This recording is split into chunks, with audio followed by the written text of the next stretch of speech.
Good afternoon, everyone. My apologies for being a little bit late, but our executive session always includes some very important topics, and we ran a little bit long on that, but we're happy to be back here with all of you and happy to have you all here. I will pick up the agenda from item 3, moving on to item 4. I got to read something. Oh, I'm sorry. Here it is. Forgot to read the statement coming out of executive session. I hereby announce the date is May 18th, 2026, and the time is 6:31 p.m. No vote or action was taken in executive session. Therefore, we will return to the regular session and pick up where we left off on, which is item 3. Welcome to everyone. And item 4, which is the Pledge of Allegiance. Tonight, that'll be followed by the invocation by Mr. Mike Armstrong, who is the chaplain of the College Station Police Department. So if you'll all stand, join us in the pledge and then stay standing for the invocation. Pledge allegiance to the flag of the United States of America and to the republic for which it stands, one nation, under God, indivisible, with liberty and justice for all. Honor the Texas flag.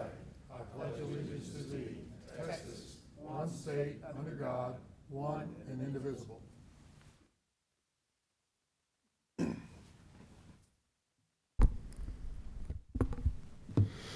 Let's pray. Heavenly Father, we gather with thankful hearts for this community and the privilege to serve within it. We ask that you grant wisdom, discernment, and integrity to each person here so that every decision reflects unity and serves the good of all. Strengthen us to carry out our responsibilities with diligence and accountability, mindful of the trust placed in us. Shape our leadership with humility, guide our actions in compassion, and keep our focus on what is right and just for all people. It's in your holy name that we pray. Amen. Amen. Thank you, Chaplain Armstrong.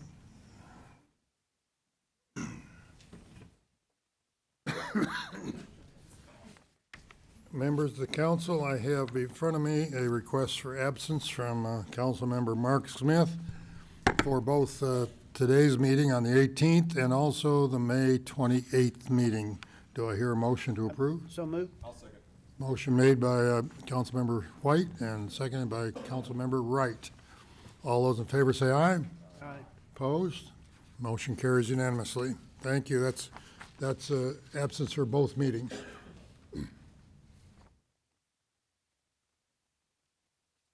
Okay. Excuse me. Okay, well, we're moving on to a proclamation, and I'll come down in front and read the summary of that proclamation proclaiming the week of May 17th to 23rd as National Public Works Week. Ms. Fisher and all of the members of that department wish to come down from Public Works. I'll come around in front and we'll present the proclamation.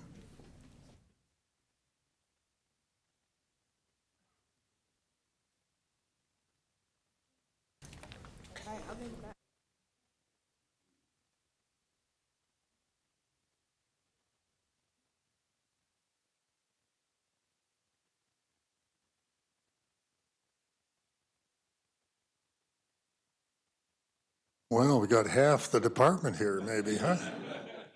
No, I'm happy. I'm happy. I'm going to take time to shake up everybody's hand, but we've got a lot of hardworking folks here. Emily, you got a big department, and I'm happy to see so many have joined you today.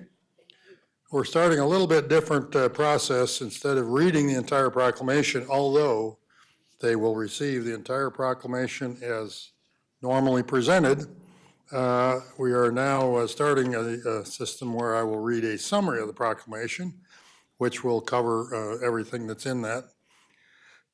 But it speeds things along a little bit. National Public Works Week. As mayor of the city of College Station, I am officially proclaiming May 17th to 23rd as National Public Works Week to recognize the vital contributions of the city's public works professionals. Our community's health, safety, and daily comfort depends on the essential services they provide, from maintaining our streets and public buildings to managing transportation and solid waste collection. By issuing this proclamation, I am calling on citizens to learn more about the dedication and skill required to keep our city running and to join, and also I'm inviting all the citizens to join me in thanking these highly skilled employees for the indispensable role they play in our quality of life. For the Public Works Department, congratulations. Are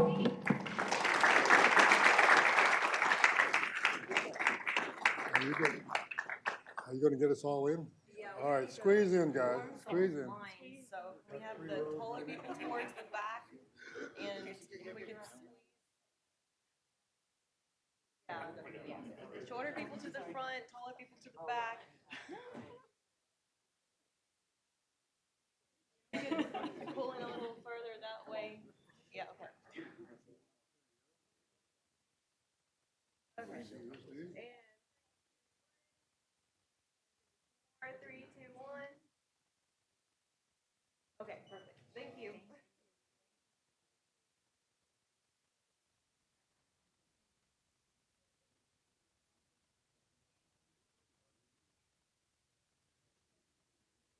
Okay. Not a big deal. Okay.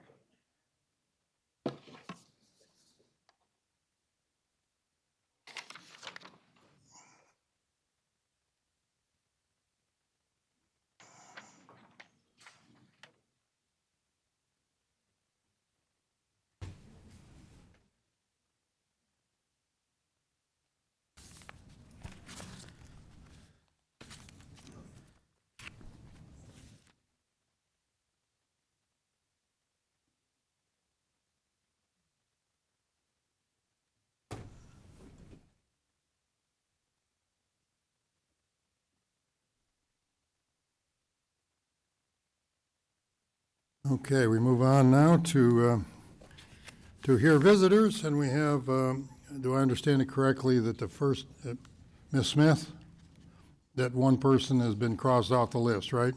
So I'll begin with Jane English, will be followed by John Hamilton. You each have 3 minutes. Ms. English, you're first. Hi, thank you. My name is Jane English. I was born and raised in Bryan College Station my whole life. I'm a concerned city resident. You can pull that microphone down. You can pull it down. Thank you, I There go. appreciate that. There it goes, works better. I'm not naturally loud, so I don't want to take advantage of it. I was born and raised in BCS. I'm a concerned city resident, property owner, business owner, parent of a child in the College Station School District, and voter.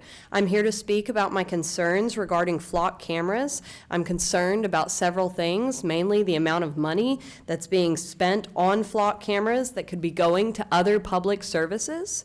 I'm also rather concerned about the amount of money that might be spent to settle lawsuits involving the city in wrongful arrest lawsuits. The license agreement allows Flock to do any number or type of analysis on the data, and they have the right to do whatever they want with those results, which is extremely harmful because there's no oversight into what they're doing or who they're selling those results to. Flock has no incentive to do what is right, and we see that directly in their marketing. How can they be trusted with this volume of data when they are specifically put in their license? That Flock has specifically put into Flock's license with the city. That any studies or results produced from analyzing the data that they procure through our city's contract is and will remain Flock's data, which they do not have to disclose. I look forward to seeing Flock cameras addressed on future agendas, and I thank you for your time and hearing my concerns, and I look forward to bringing in more facts and specific instances of these when it is an agenda item. Thank you so much for your time. Thank you very much. Following that will be Mr. John Hamilton.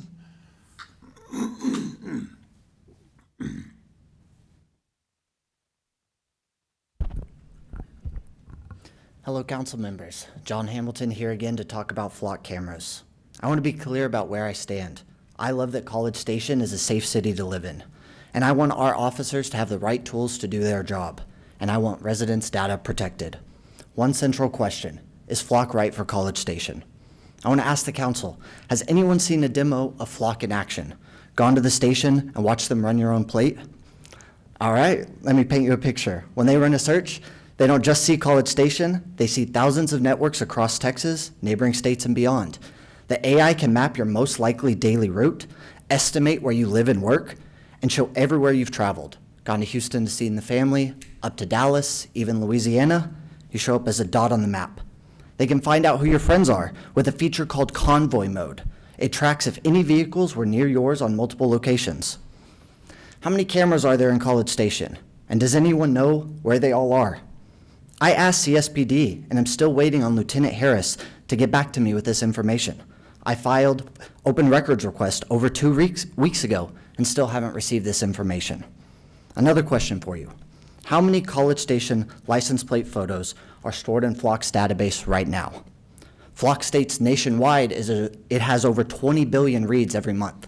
How many of those are from College Station? What percentage of that data Flock uses do you think will be used to help solve a crime? 5%, 10%?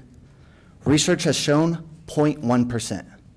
That's right, 99.9% of the pictures and license plates that are stored by Flock in this city will never be connected to a crime. Does that sound like a passing grade? Is this the right tool for the job? Chief Couch said that last meeting Flock is, quote, encrypted end to end. That is not accurate. We could walk outside right now to the nearest Flock camera. I could activate its hotspot with 3 button presses, hand you a laptop, and have you type in the password. Do you want to guess what that password is? Security, all lowercase. That's the actual hard-coded password. You gain access to the camera, and with one extra step, get every photo that is still on that camera. In February, I told Chief Couch about this personally. And 2 weeks ago, I delivered a research paper to the city cybersecurity team right upstairs, and some members of council documenting this very vulnerability and 50 others. I'm asking the council to take an honest look at Flock. Don't you think the residents of College Station deserve better? Is Flock right for College Station? Thank you. Thank you, Mr. Hamilton. We will move on then to items on the consent agenda. We have, I think, 15 items on the consent agenda. Does any council members wish to have questions about any of those? I have a question on 7.9. 3. Oh, I'm sorry, not 7.9. We have a speaker for 7.9 already, but go ahead. 3 and 8, please, Mayor. 3 and 8. Okay. Bob Yancey, Mr. Mayor, 7.2. yes, quick question on 8, but I would respectfully ask council to pull down off the consent agenda 7.2 and vote on that separately. Okay, I'll consider that request, and after we have the questions on the others. Mr. Wright, any others need to be questioned? Okay, well, we'll go back to the order that 7.2 you just want pulled off. You don't need to discuss it. 7.3 is for Mary Ellen Leonard or someone there. Presentation, discussion, possible action on contract award to Alexander's Contract Services for water meter reading services, not to exceed $463,296. Ms. Leonard, welcome. Good evening. How can I help you? Just a couple housekeeping items. Could have just sent you an email, but I've been in D.C. this last week. 463-196 in the title, 463-296 in the body, and then there's 2 other numbers transposed on the utility customer service meter reading for the photo services. We say 98,484 and 98,848. So, Okay. and I don't know if that makes a difference for the contract or not, but just, There's contingency in the contract that will cover those differences. okay. Thank you. Thank you. Thank you very much. The next item is 7.8. This is for Ms. Kane. Presentation, discussion, possible action on construction manager at risk Contract with the Crane Group LLC for Thomas Park and surrounding street projects, not to exceed the remaining project budget of $13,869,380 for this contract and future project costs. Good evening. Howdy, Mrs. Kane. Thanks for all you do for this city. For all of the people that live in and around Thomas Park that have contacted since I was elected to the first council, this has been a hot topic. So I just wanted to pull this just to give you an opportunity to confirm. This is the main event for Thomas Park, right? This is basically everything. We're getting ready to get after it. So this is the construction manager at risk contract. Right now, we're hiring them specifically to finalize and to review all of our design plans.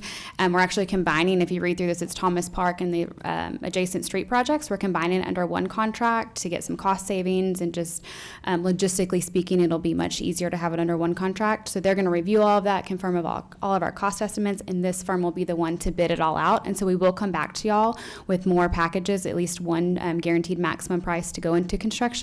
But this is certainly the first step in that process to get it under construction. Perfectly. When do you think the bid process, when will you come back before us? And we're hoping late summer, early fall.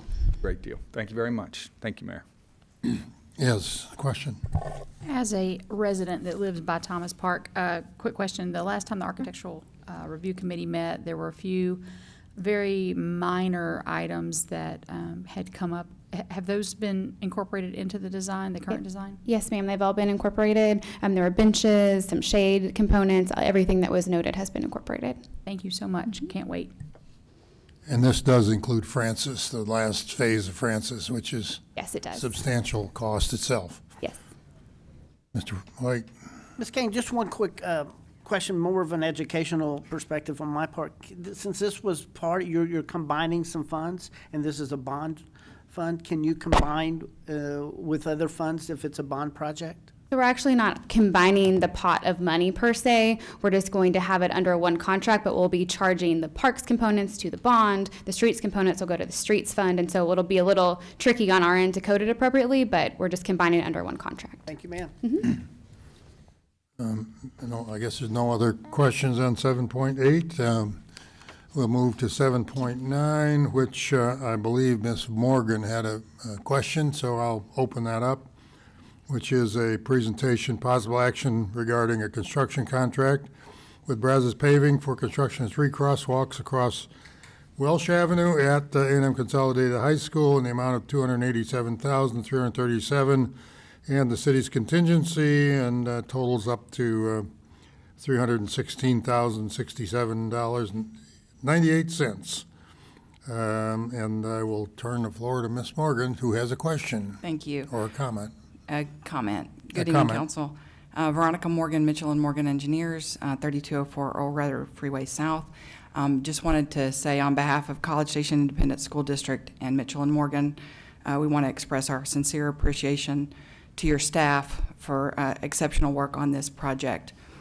Originally, it was part of a larger sidewalk project, and it became clear last fall during the initial design phase that the raised crosswalks that are going to be on Welsh Street or Welsh Avenue would not be completed in time for the opening of A&M Consolidated High School 26-27 school year.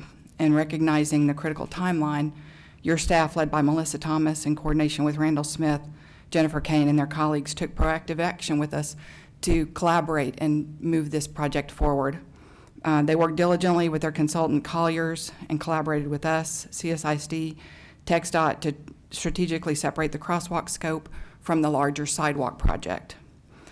Because of this proactive approach, the project was successfully expedited through design and the bidding process, and it's on your agenda tonight as this item for approval and is on track for construction this summer, ensuring completion before the students return back to school. Your staff's commitment to the student safety has been invaluable, and we're grateful for their dedication to achieving the accelerated timeline. Thank you. Thank you very much, Ms. Morgan. Chair will take an opportunity to make a comment on 7:15. Ms. Fisher? I believe this is your item, and it's presentation, discussion, possible action on a resolution approving advance funding agreement in the amount of $562,000 between the City of College Station and the State of Texas, acting through TxDOT.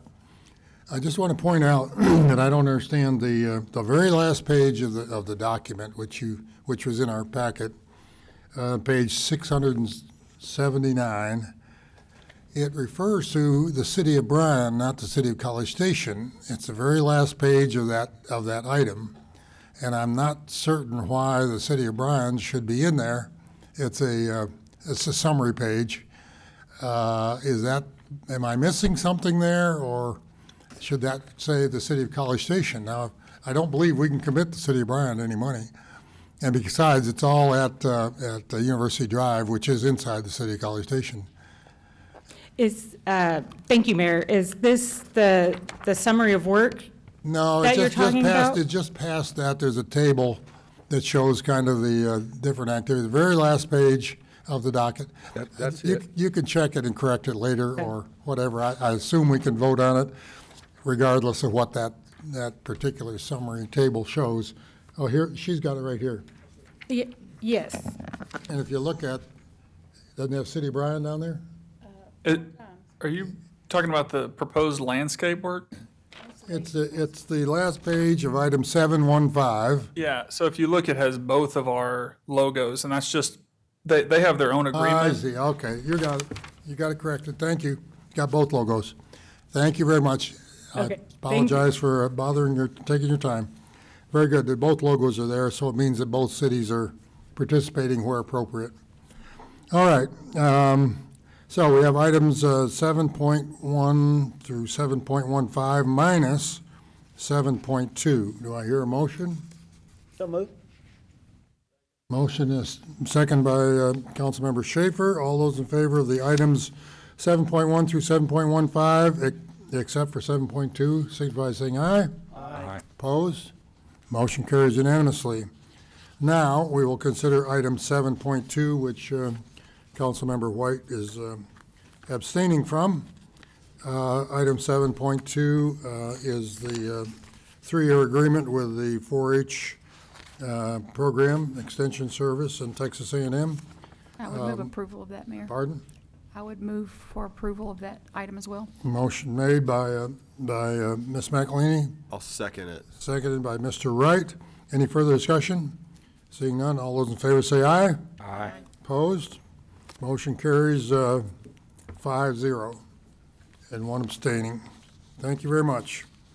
All right, now we can move on to, let me see where I'm at here. Item 8 is the workshop agenda. The workshop agenda is item 8.1, Jennifer Kane and Emily Fisher, I guess, together. Presentation, discussion, possible action regarding the Public Works Facility project. So this is a presentation on Public Works, the proposed Public Works facility. Ms. Fisher. Thank you, Mayor. Good evening. Emily Fisher, Public Works. Tonight, we are going to provide some updates on the new proposed Public Works facility. I'll be giving the first part of the presentation, and then Jennifer Kane will kind of go through the programming options. We do have some visitors here. We have representatives from both our architect, Marmon Mock, and our construction manager at risk, Rava Construction. So if any questions come up for them, they're here as well. So just to provide kind of how we got to this point, brief overview of the timeline of the project. So the original facility where we sit now, part of our facility is on William King Cole Drive, and it was built in 1978. At that time, it actually housed not just streets and sanitation, but water and sewer, electric, and had one bay for maintenance on city vehicles. Since then, we've gone through several site expansions and renovations. A major renovation in 1990, pretty much the fleet shop that we have now, that's when it was put into that configuration. in 1990, minus a few changes through the years. In 2010, the second floor of the municipal court building on Krennic Tap was completed, and administration, Public Works Administration moved into the second floor of that building. And then through the years, there's been just the odd expansions here and there, all the way through 2018. So the department has grown on average since 2000 about 2% a year on personnel. And our site now, as you all know, is constrained, not just from a people standpoint and where to put offices and such, but really on the fleet maintenance side, we just don't have a whole lot of space to work on these larger vehicles that we have now. And the number of vehicles has increased tremendously since the facility was first built. The site itself on William King Cole Drive is constrained by floodplain on 3 sides of it, and then of course the road, William King Cole Drive, is on the other side. So that gets us to kind of where we are now. In 2022, we had a bond advisory committee to choose projects to go to the voters to issue bonds, and Public Works facility was identified as that exercise. Did not make it to the voters, but it was a high priority that was recognized by the committee. So 2024, we were budgeted funds to begin a design on a new facility. And that's when we went under contract with Marvin Mock, our architect, to begin programming and preliminary design and site assessments to see, do we stay at Krennic Tap, William King Cole Drive, where we are right now, or are there other sites out there that would work? Last year, we entered a contract with our construction manager at risk, Rava Construction, for pre-construction services. So they've been along for the ride, helping us with estimates, constructability issues, which is very, very valuable at this early stage of design, getting their thoughts and professional opinions for that. And that brings us here today. We've got 3 options, programming options, that Jennifer Kane will present, and we can answer any questions about those, and I will turn it over to her now.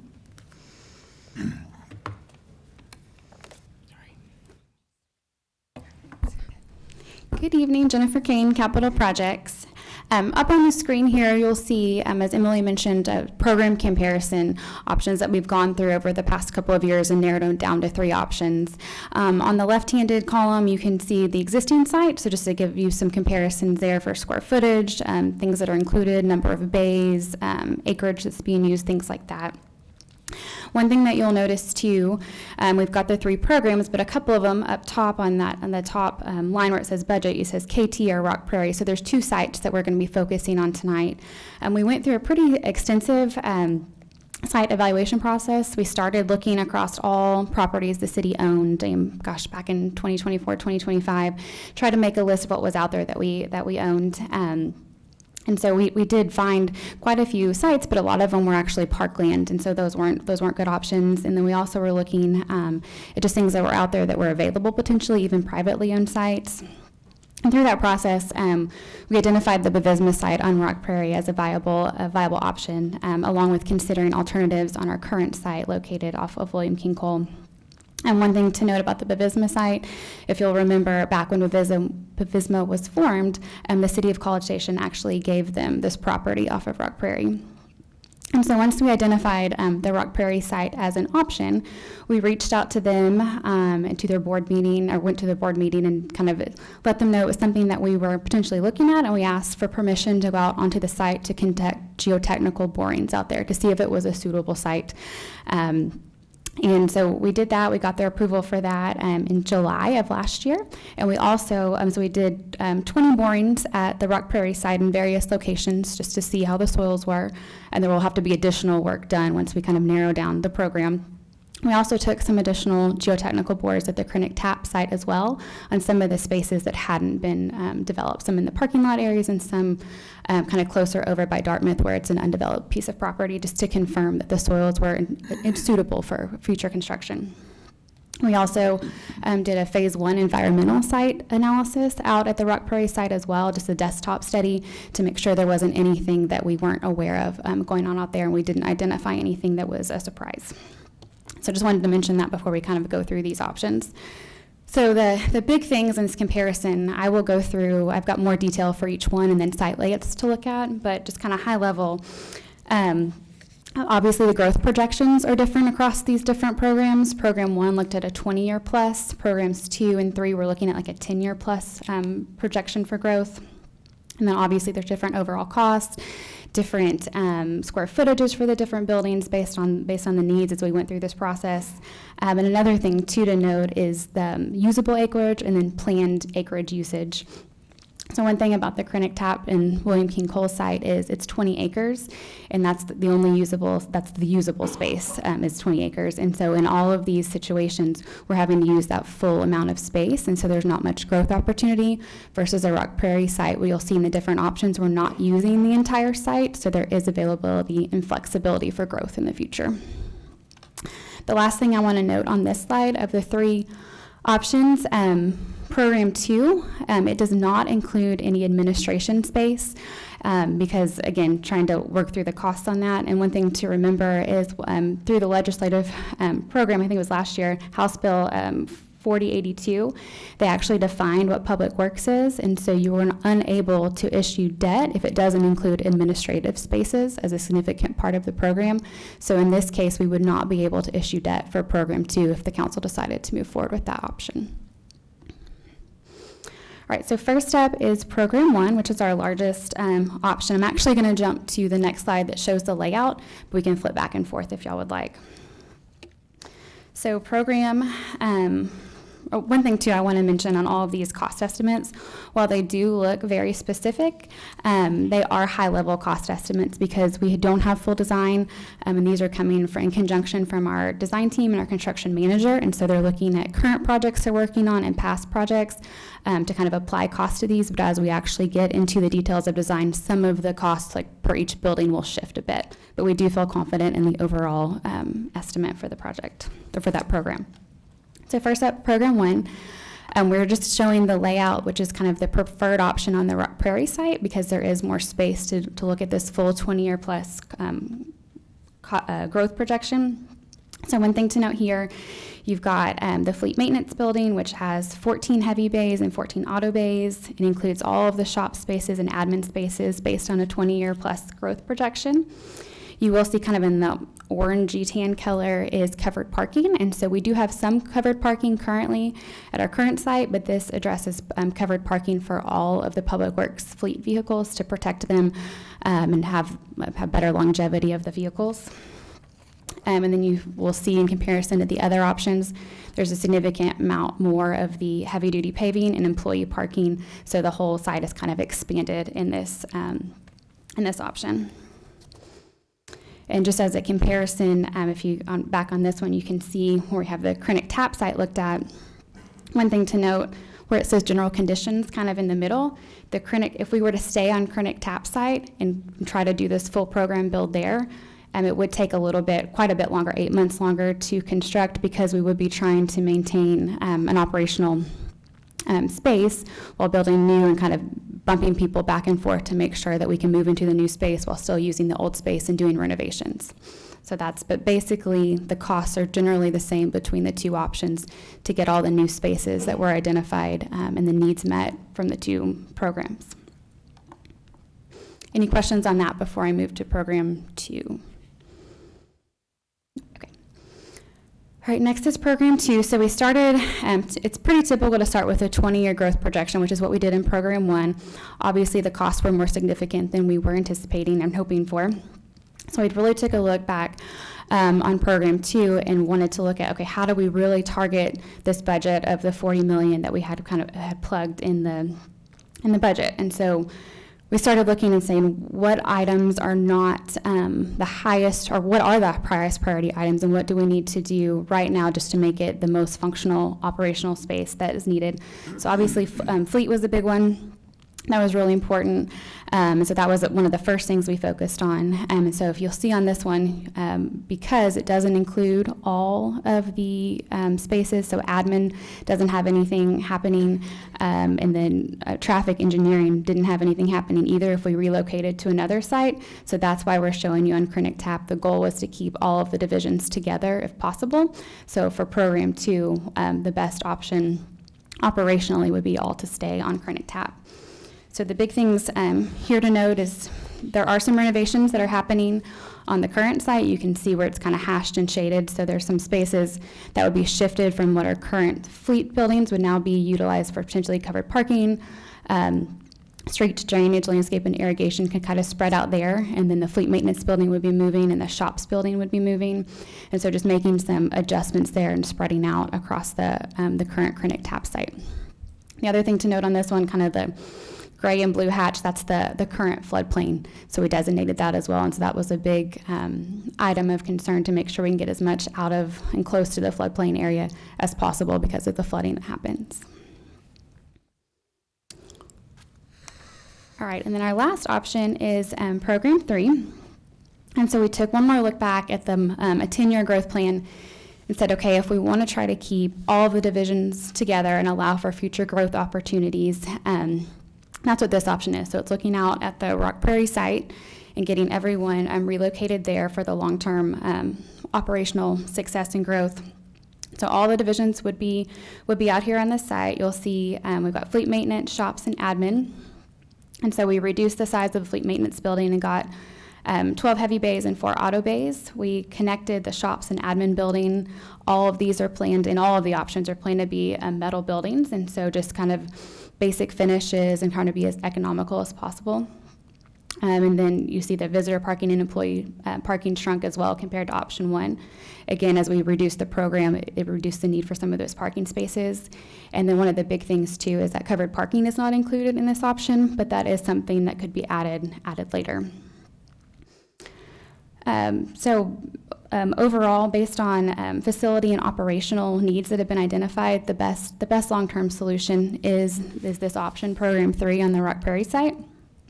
And one thing to note too, so during the council workshop that we had back in January, that Public Works was identified as a priority project, so there are sufficient funds identified in the budget for this program on this site. And with that, I'll be happy to answer any questions. Well, there's lots of data there. Go back to the Chronic Tap site, that one there. You don't have any employee parking there. Is that just blended in with the parking for fleet vehicles? It is. So we have existing parking. You can see where the utility CS building is. There's employee parking behind there. There's some employee parking along King Cole, and some of the spaces identified around fleet maintenance would be for that as well. So it's a little bit dispersed in comparison to the Rock Prairie option, but it is included. Are you going to leave material storage back there where it looks like you haven't crossed it out, so that would stay in that area? It would. And the existing buildings? Yeah, so the existing admin buildings, the municipal court building where Public Works admin is, the municipal court, fire admin, that would remain as is. The facilities maintenance building would remain as is, and then the utility customer service building would also remain. Yeah, but I'm thinking of the fleet maintenance and the existing buildings that look crossed out there. You're not going to save them and use them for anything? No, we are going to save them. They're hashed to show that they're going to be renovated. So those would have some renovations done to, instead of being fleet space, it would just be some covered parking space, some storage space, and some of the office spaces would be adjusted. So those buildings will still be utilized? They will be, but in a different capacity. Mm-hmm. So you're building 2 new buildings and a wash stand up out of the floodplain? Yes, that's correct. Well, let's have some discussion. We'll start with Mr. Wright and then Mr. White, and we'll move down. Howdy. I think obviously option 3 seems to be the best option. I guess my one question would really be It seems like, you know, with City Hall and some of the other things we've built recently, the police station, we're really planning for that future. And if we go with option 3, are we sort of not cutting corners, but just purposely cutting things that will eventually going to pay for, that it'd be easier just to do now to save money further on down the line? No, so I think for option 3, it does look forward at a 10 plus, and so we say 10 plus because we don't really know what's going to happen. We've looked, as Emily mentioned, it was 2% growth year over year. Obviously, the city is changing, and it was growing really rapidly, and it's just growing potentially just differently.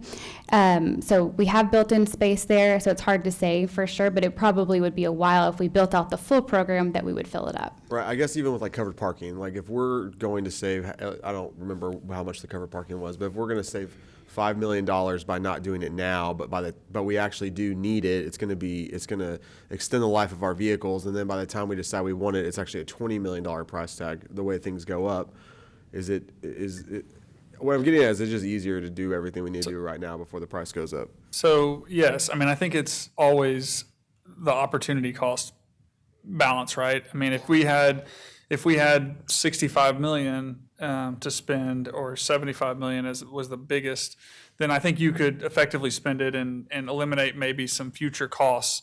But I think we always try to look at it, obviously, in conjunction with the other projects that are going on, to say what's the balance of what gives us an opportunity, you know, to build into the future, and then obviously from a site perspective farther into the future, but with everything else that the city's trying to do, balancing that total amount that we can spend on it. So yes, if you built all the covered parking as just an example now, it's going to be cheaper than it is for 20 years. But if that means that you're sacrificing some other project now that we would build, that project will be more in the future. So that's kind of the balance there. And I think what we try to do is look at it, but what do we need from an operational standpoint that's really going to improve things, so that we're not back there in 2 years messing with it again, but that we're not building out so long that we spend money that may be better utilized for other things that council has identified. Okay. I just kind of wanted to make sure that we just weren't like buying, you know, just going in there trying to get the bare minimum and just hoping, oh, okay, there'll be money there, you know, 20 years down the line, and then it's I would also say, and more. this is, you know, I think the growth of College Station, what we have seen since the original facility was built till now, has been the greatest period of growth, obviously, and over a long period of time. So I think the other thing is, one, this site affords us a lot of flexibility, but is also just looking at what is it that we would spend that money on in the future. I think I know the fleet guys and shop guys, if we expanded some of those pieces and put covered parking, I think those are pretty safe bets into the future that you will need that kind of thing. But I think watching how we grow, are we going to continue to grow at 2% every year for the next 20 years, or is it going to look different based on, you know, how the town develops out? Maybe it isn't, that growth projection isn't necessarily there, and so we also don't want to overbuild. And I think it was said, but just for everyone to understand, the solid waste is a big part of this, and so that component of, you know, the solid waste service paying for part of this is also a big piece, because they have a lot of vehicles in a lot of this area. Well, for the record, like, I'm very much in favor of this. I just want to make sure that, like, we're not just like, all right, we got to get this through and we'll deal with other stuff later. It's sometimes easier just to get it all through at once. So thank you for answering my questions. Mr. White? Thank you, Ms. Kane. Clarify something for me, if you don't mind. At the very top, you have Program 1, 20 years plus, and on Program 2 and Program 3, it's 10. Can you explain that to me real quick? Yeah, why don't you just roll that back to those comparisons, the three. Oh, here, let me go this one. There you go. There you Yeah. go. That's perfect. So those are the planning projections. So our architectural team, Marm and Mock, they met with everybody, heard about their current needs. We looked at the 2% per year growth projections and applied that and said, hey, if we have X number of employees now, if we apply that growth percentage, we'd have X number in 20 years or 20 years plus. And so then you start looking at, if you have, you know, if now you have 200 employees and you need X number of office spaces, so everything just got bigger based on 20 years plus versus 10 years. So it is looking at 20 years out versus 10 years out. Okay, so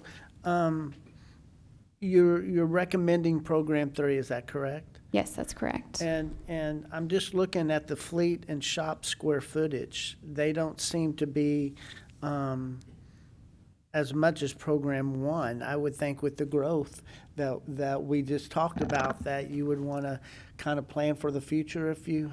Yeah, so I think this is in some ways, I think it's the similar question that's being asked. It is a balance. So if you look at what our current facilities are to what we're proposing, there's a significant uptick. But if you looked at Program 1, then yes, it's substantially more. It is just about trying to keep it in a cost compared to, again, all the other projects. So if we were in a world where really there was, the council just said, and again, this is for you to weigh in on, hey, we want to go build out a $70+ million facility because we want that to be kind of done and that's our priority, we can absolutely do that. But when you look within all the other projects that we've discussed in strategic planning and things that are out there, then that 20 million, 15, 20 million is going to need to come from some other project or some other revenue source. So what we looked at is just said, understanding where everything's at, what we have, and what also I think is a good projection when you say 10 plus.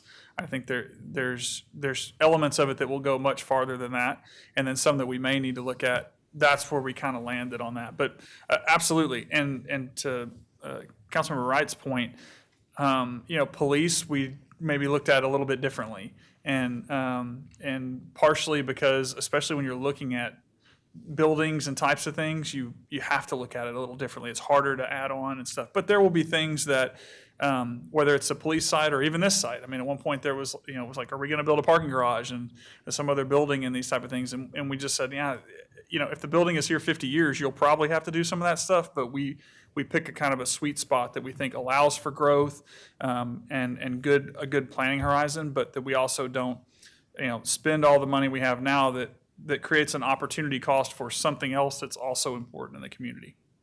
But you're not wrong. I mean, and I think on lots of these, I would also say, it's almost every project we look at.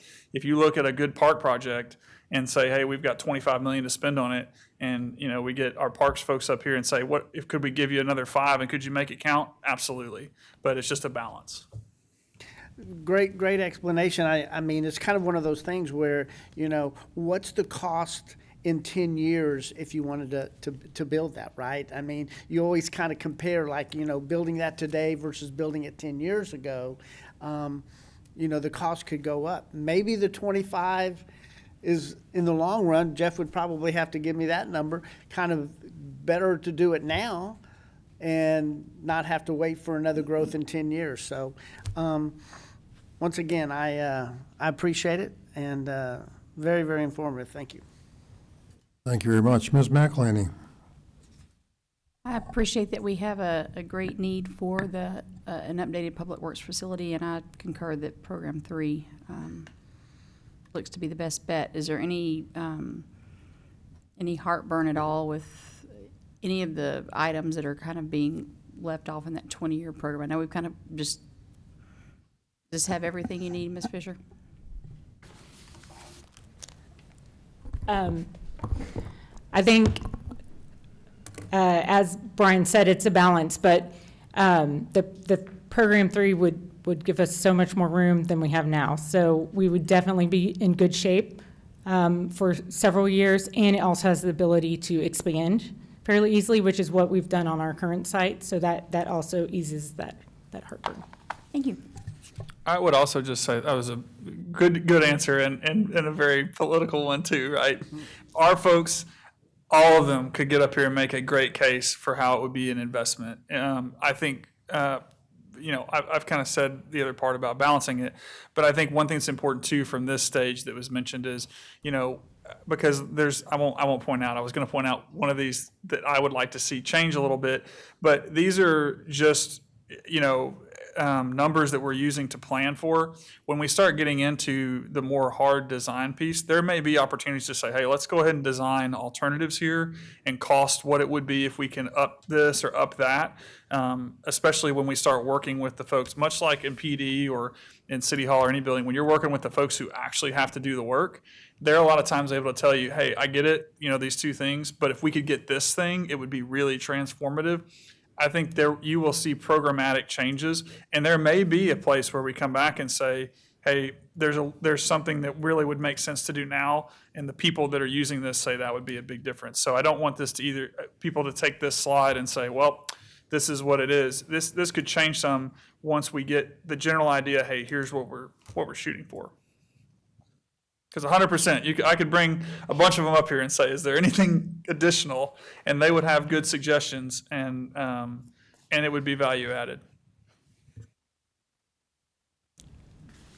Any other questions? Mr. Yancey? Thank you, Mayor. Emily, I want to preamble my questions.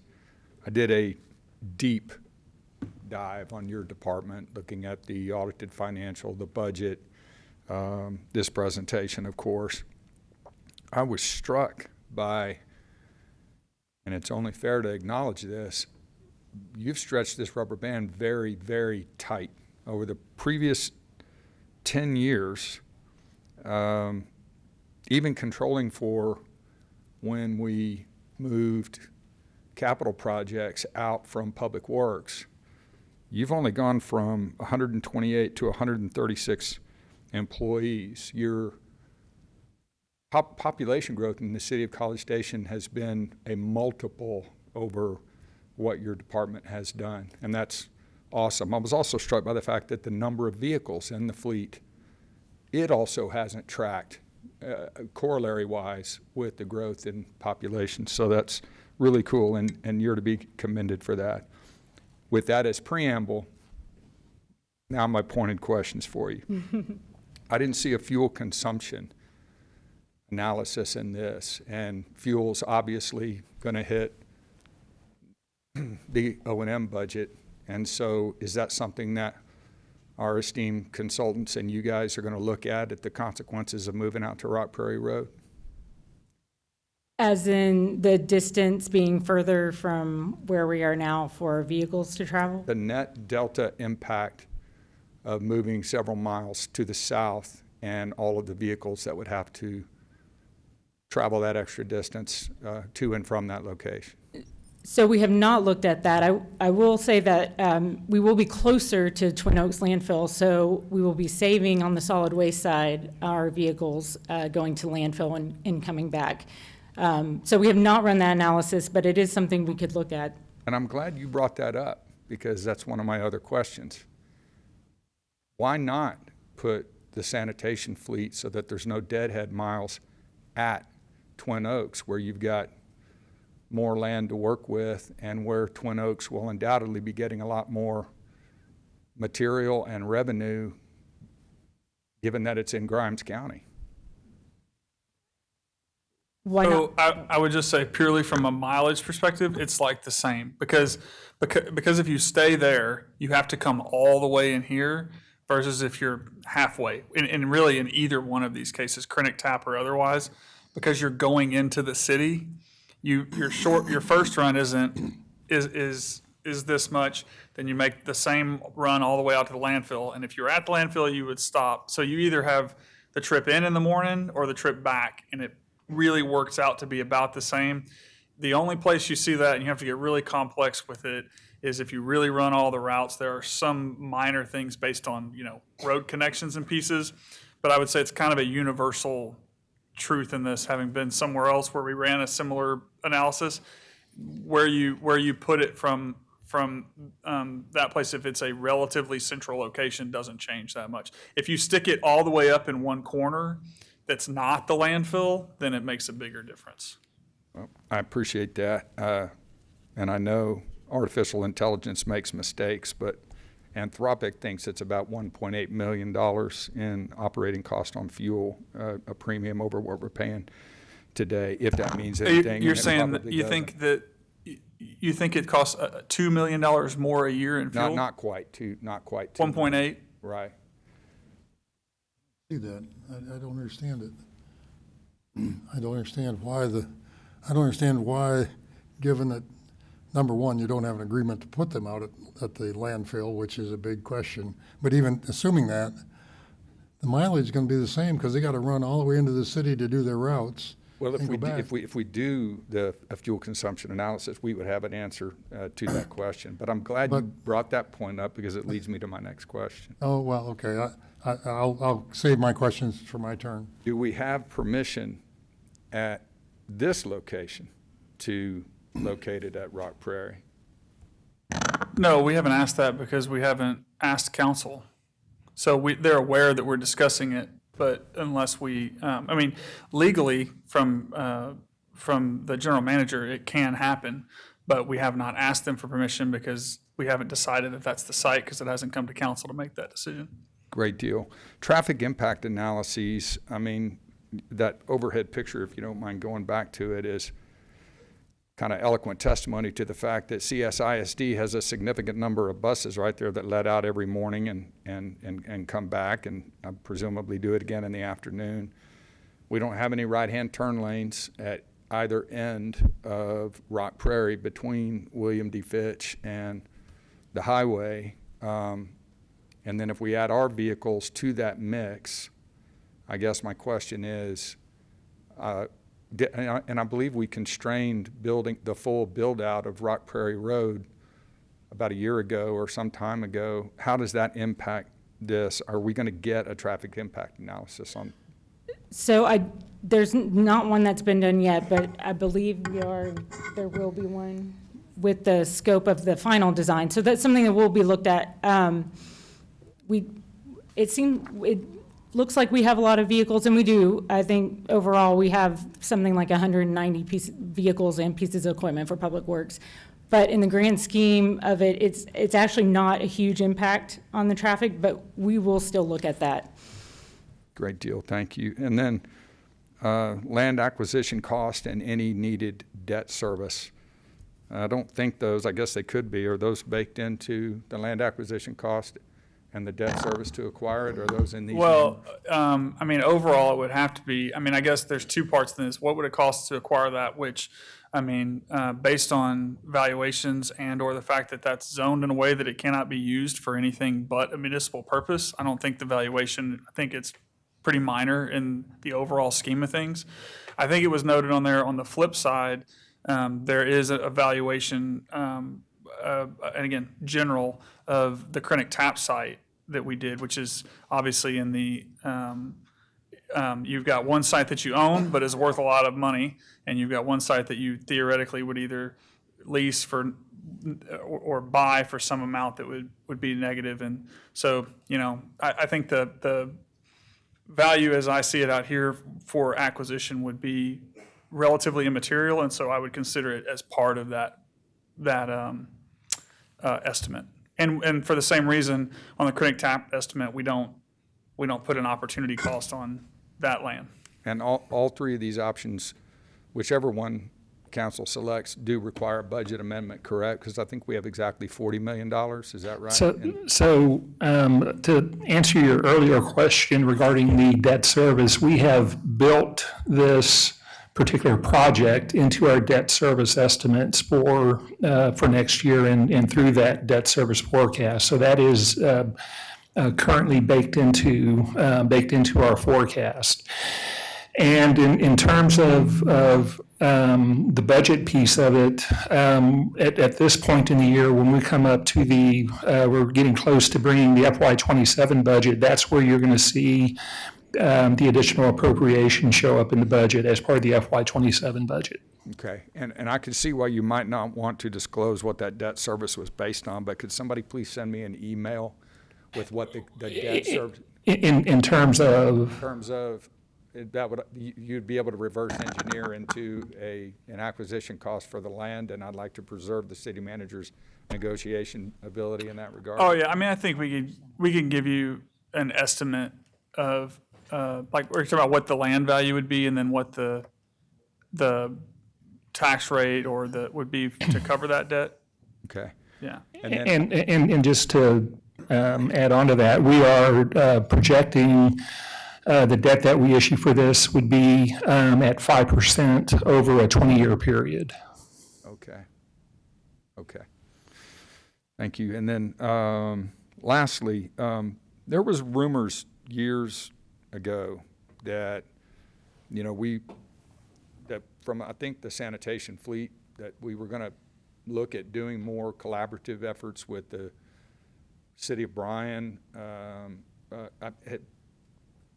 Have those discussions continued? Have we thought about this in the context of giving more responsibilities to Bavisma and thusly cooperating more with the city of Bryan? Or is that wrong-headed on my part? And it may be that this is always and forever just going to be our operation in totality, and we're not going to, I mean, it's been such a successful collaboration. I'm just wondering if we thought about. So what do you mean? Like what kind of?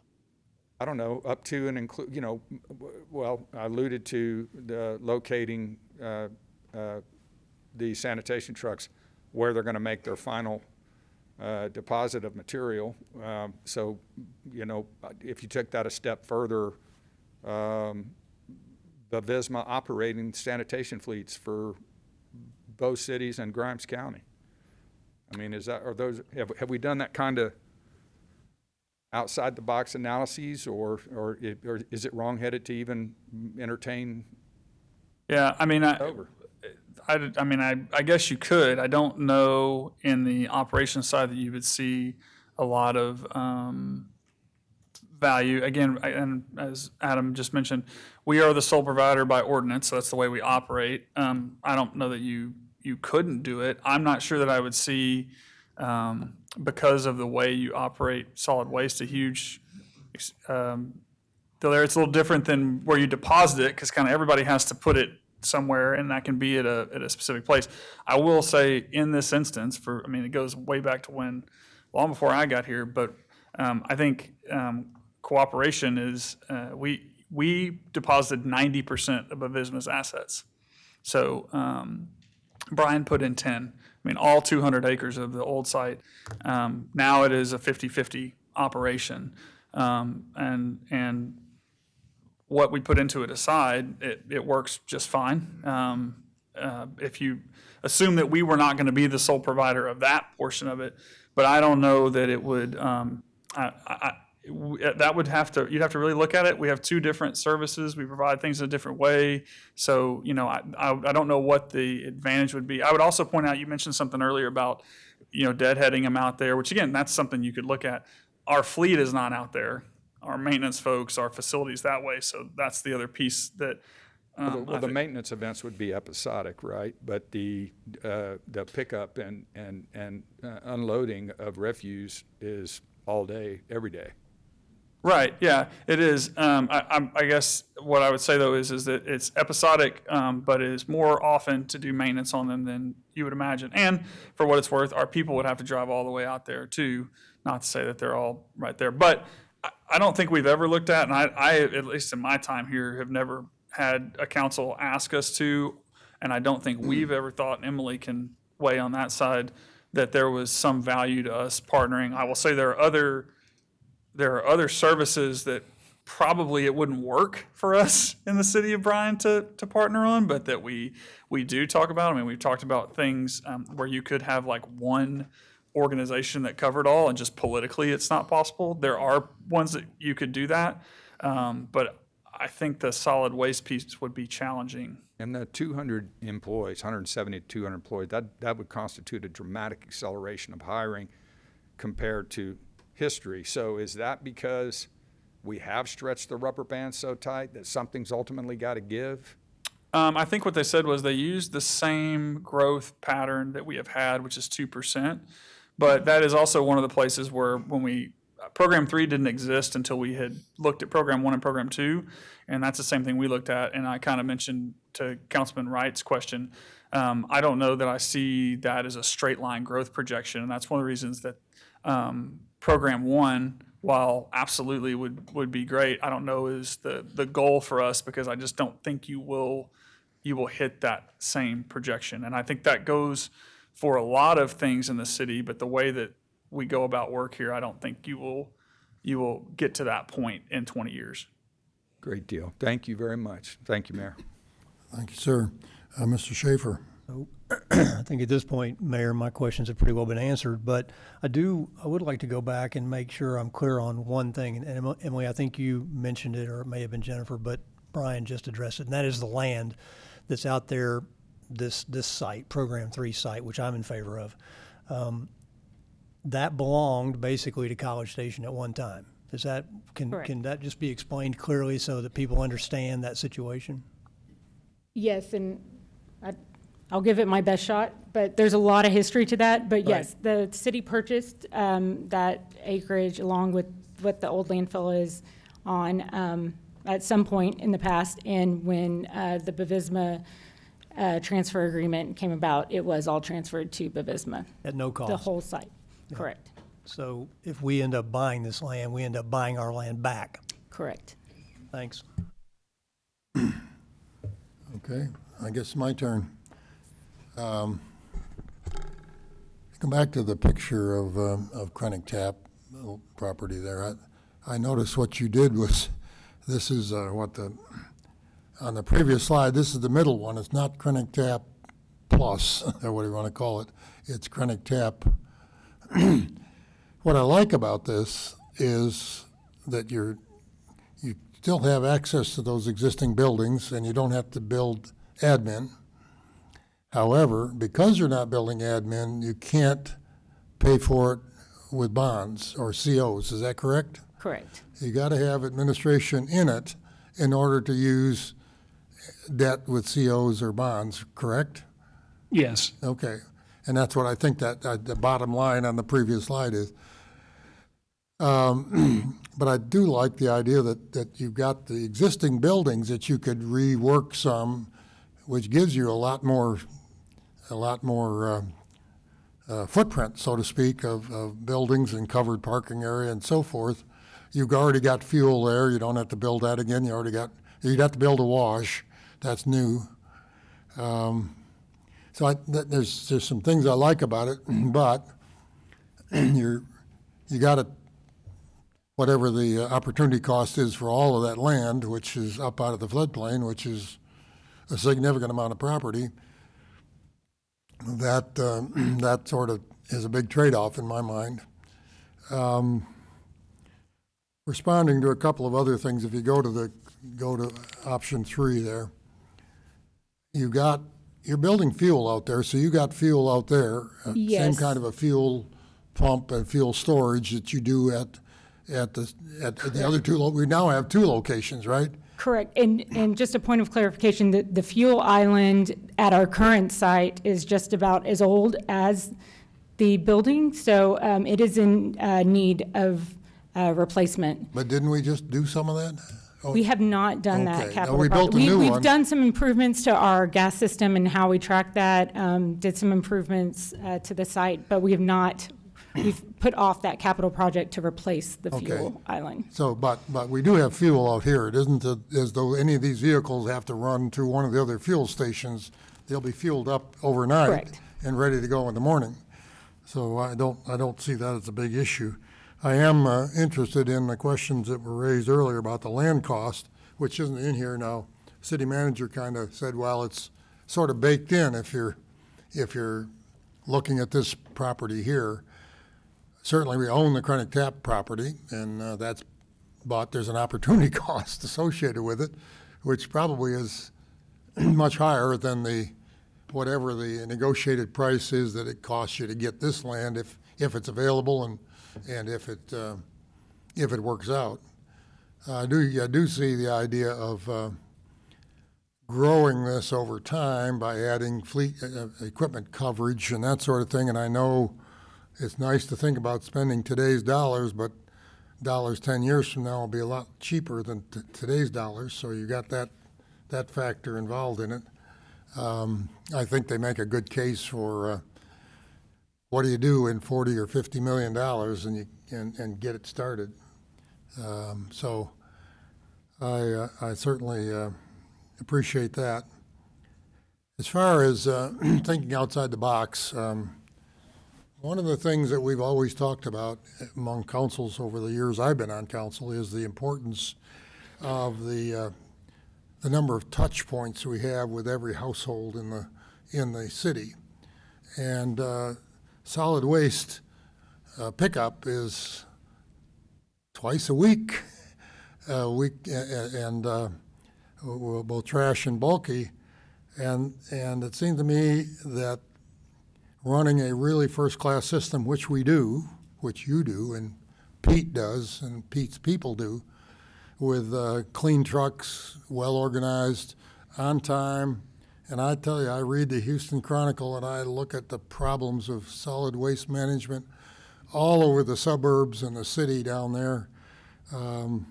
Solid waste management is something that's valued by citizens. They appreciate what we got. We've pushed back. There have been, shall we say, a few suggestions that we don't need bulky pickup every week. And council has always said, well, I think we do, even though it costs money. But the reason we do it is because we think citizens value that connectivity. Now, thinking outside the box, could an independent authority run a large-scale sanitation pickup system and maybe even independent of Bevizma? I don't know. But you'd have to make a lot of compromises with the other partners in that, and you wouldn't have College Station maroon trucks painted, clean, driving through the neighborhoods. You'd have a third party. And that doesn't mean the third party can't do the job as well, but they'd make compromises that they have to make in order to satisfy the other partners in that authority. So I'm a little reluctant to even get into that kind of discussion, although I understand the logic of the question. It's appropriate, but I think. Are we in discussion now, or are you asking no, I'm questions? just saying, I am answering your questions, yes. Because you raised the question, I'm going to answer it. We'll get into discussion. So that, with my colleague's comment, that's true. I shouldn't be getting into a discussion at this point, but I will say that I like the growth potential at this location. But I tell you, the existing buildings at Krennic Tap, if you can use those, that sure looks pretty to me. And that's one of the reasons you can keep the cost down at Krennic Tap. So, Okay. Mayor, I want to point out a few things. One, the cost is basically the same for both sites on Program 3. So when they're talking about using the existing buildings, which they would, if they stay, they're not using them as buildings the way 2. they are now. Yeah. A couple other things I wanted to note about this, again, answering questions, but as you guys. One, I just want to go back and make sure something is clear. There have been times where councils, I don't know that it's happened since I've been on, but I think it happened right before, have looked at, hey, can we do private sanitation or solid waste service better? And my recollection here and in other cities is it never comes out cheaper, and so it's always stayed. That's different than the question that was asked, but I think that's a good question. I would also point out, I think we run an outstanding solid waste service.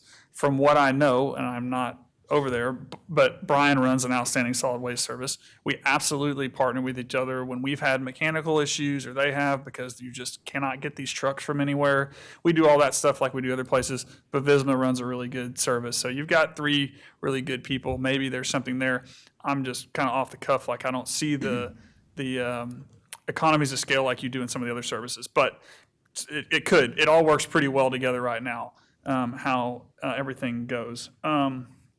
Going back to the sites, just before you guys kind of get and give us guidance on this, a couple of things. So we do recommend the Krennic Tap, or recommend the Rock Prairie site. If that didn't work, so for whatever reason, right? If council says go to the Rock Prairie site as long as things are good, we find out for some reason the land has got rare earth minerals on it and it's worth too much money, or whatever it is, there's some statutory thing, which again I don't think these are problems, or whatever. Then what we would be coming back and saying is the Krennic Tap site is the other site, and that's where we would propose that we would do this.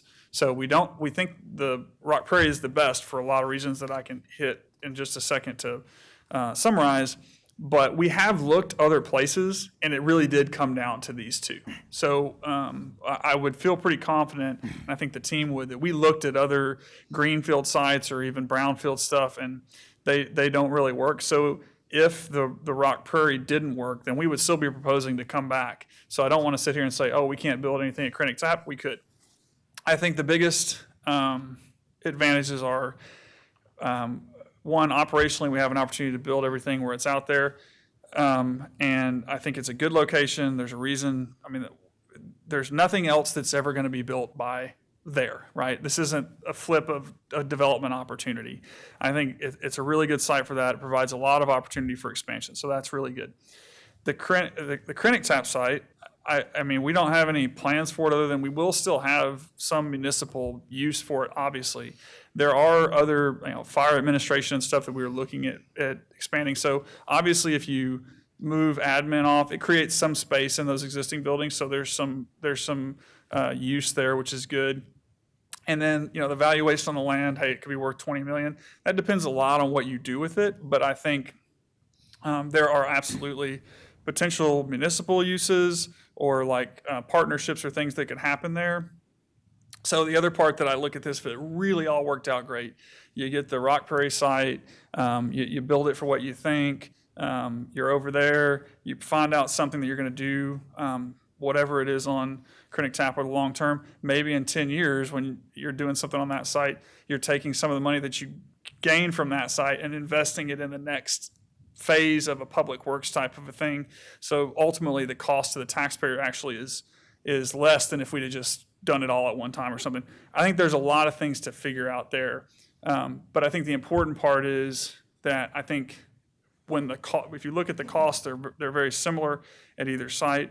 I think it makes the most value sense at the Rock Prairie, both from an operational standpoint to have them all out there and that you get the Krennic Tap. But if Rock Prairie didn't work, or if it was not an option. If it had not been on the table, Krennic Tap compared to all the other ones we looked at was an option. It's not ideal given there's floodplain and stuff there, but it was workable and our folks were supportive of it. I did ask just because it was a question about the fuel, and I think Jeff was what our fuel budget is for the whole city for the year. So in the current fiscal year, the entire fuel budget is approximately just under $2.2 million. About nearly 800,000 is related to solid waste. So for the garbage trucks. But again, this year we've got about a total budget in the city for fuel of $2.2 million. Thank you. Let me just ask a couple more questions. The Program 2, going to Program 3, you're really only getting you're not getting any real gain except I'm looking at the number of bays. Mm-hmm. You run across that. You aren't gaining much on the auto or pickup truck. I assume is the appropriate. Well, auto would be police. A lot of police cars, but Yes. also pickup trucks would work on that too, right? Mhm, yes. But the heavy are all of the big sanitation trucks and other dump trucks and big Fire pieces of trucks equipment. and- Yeah. So right now you're not gaining a whole lot by moving to the Rock Prairie site from from Program 2 to Program 3. But To be clear though, because I get how that looks at one. I think that's the one number I don't think is totally correct. Okay. But what I think is important is when you have 12 heavy bays, autos can all go in those. oh yeah, that's so true. that's the part. You got that is- 18 total bays as opposed Right. to 12. So you got more bays. That's fine. But I think the bottom line is that big old no down at the bottom. If in fact, and I think our financial and fiscal people and legal people have looked at this and said, if you don't build the administration into it, then you can't use COs or debt. That's correct. Other than going to a just- general obligation bond. Correct. You're right. That's what I was going to say. So It's COs, that's basically the statute, which honestly is odd. You would think it would be the opposite, right. which is like we're only going to allow you to do COs for the nuts and bolts part of it. But it's assuming we don't really want to turn this into a general obligation bond election, and we just believe it's something needs to be done to continue to operate the city efficiently and effectively for the citizens, that no is really big. So that means you got to put cash into the whole thing.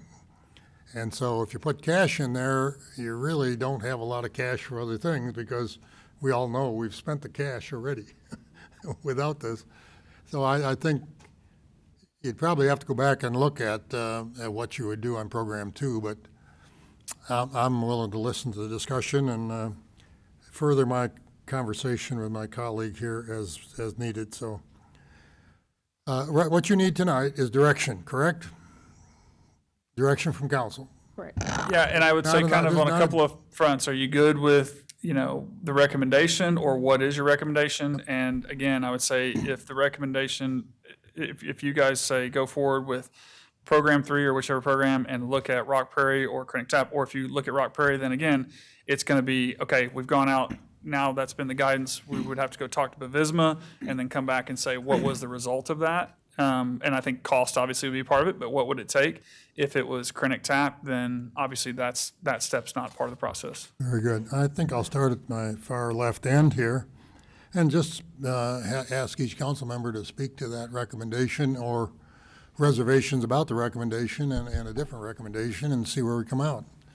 Mr. Schaefer. I'm fine with program 3. Thanks, Mayor. Excuse me, speak up. I said I'm fine with program 3. Thank you. Thank you.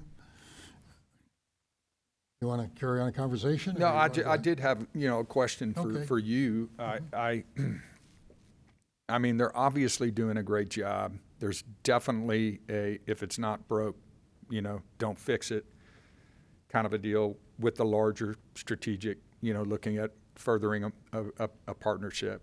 Definitely a defensible case can be made for that. There's just something, and I want you to help me with it because you've been in city government a while. There's just something about abandoning that site, spending $50 million or $49.95 million, and between this project and the next one we're going to discuss, to my knowledge, for the first time in our history, our debt will surpass our total budget by a lot if the citizens say yes on the next one we talk about. Staff have put $20.6 million that the Chronic Tap site is worth, but it's only worth $20.6 million if somebody pays that for it, or if we do something with it to derive $20.6 million worth of value. Right. And where I'm struggling with this whole thing is where do we get that where does the taxpayer recapture that $20.6 million if we just walk away? Well, I think the city manager already talked about long-run future, who you really don't know. But the point is, if your total dollars aren't that much different, and I told you I don't mind the Chronic Tap idea, but I think it's limiting, and I think you are giving up an opportunity cost. I don't know whether it's 10 million or 20 million, whatever it is, but that is in the heart of the city, and that whole area there has got to be worth substantial money that's out of the floodplain. And so I don't see, to me, it's pretty much a wash in terms of the amount of capital you got to come up with. You got to come up with 42 million in one case and 49 million in the other case. So, and that's absent land costs. And I just would guess that the opportunity cost is for the existing property of Chronic Tap is greater than the cost, whatever it'll be, if we even get permission to buy the Rock Prairie product land. So to me, I don't see it's a big issue.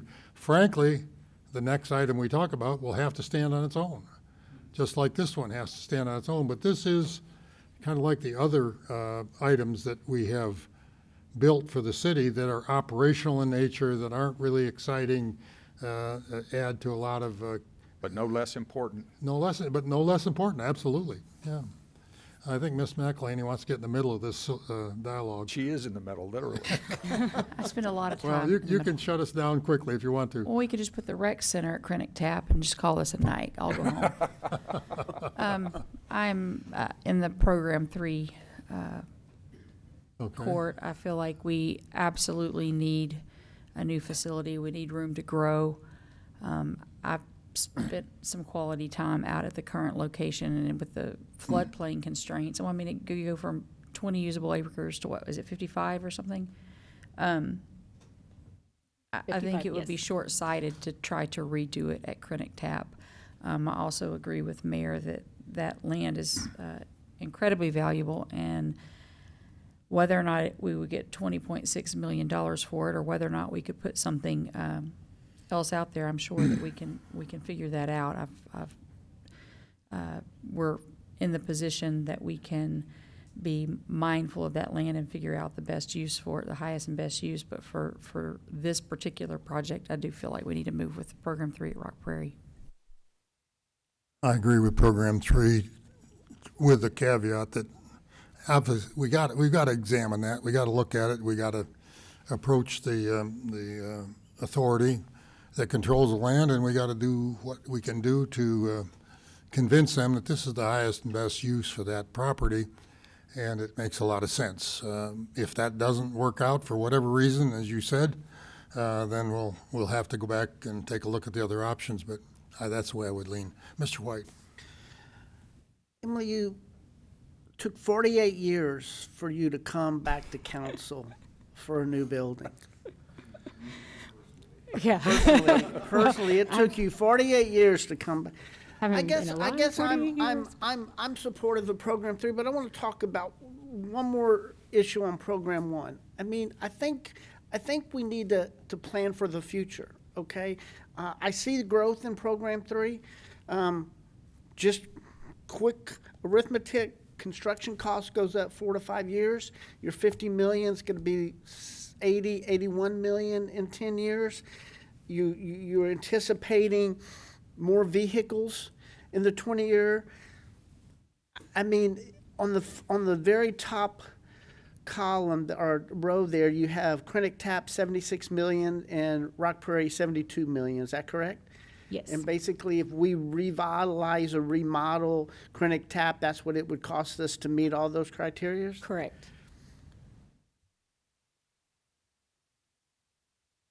I mean, I think you're there. We've invested in it. It provides growth. We were going to spend 50 million anyway. We take, 26 million, program that over the next 10, 15 years. I don't know. I'm just trying to anticipate the next 50 years, and I think we need to. I think the growth projections. City manager basically said that maybe Program 1 was not 100% accurate, but I think it's pretty close to what with the growth of the city and stuff. So, Can I ask, just follow up on that question? I want to clarify something. If you show the map, the land area at Rock Prairie under any of these schemes is the same land area, correct? We're utilizing the same. But you'd be getting legal right to the same land area, correct? Correct. And so the difference is the size of the fleet maintenance building, maybe? Are these buildings built so that, like a lot of buildings, you can add on to the end of it? Yes. So you can increase the size by a quarter or a third with the same basic materials and just duplicating bays? Correct. Really, you're just adding bays mainly particularly to the fleet maintenance building. Yes. Because I think the other one shows it's a little bit longer fleet maintenance building, so you shrunk the size of it. Yes. Okay, thank you. Yeah, and I would say, again, all this discussion, it's kind of like, we're hopefully well on our way to opening Fire Station 7. And if you told me, well, we're building Fire Station 7, aren't you going to need an 8 at some point in the future, and a 9 probably? Well, don't get the firefighters excited yet, but could we build them and they would be used at some point? Absolutely. But there are always competing needs. And to your point, if we were going to build it full out, the cheaper version is actually on the Rock Prairie site. So if you compare the two, if we were going to do full on the 20-year program, it's out there. And I think that says a lot about the site. can you go back to that slide? Side by side one? Yeah, the one that one right there. How can you? Because one's 10 years and one's 20 years. How? Well, what I'm saying is, if you look at the 20-year program, the Krennic Tap is 76 million, the Rock Prairie is 73.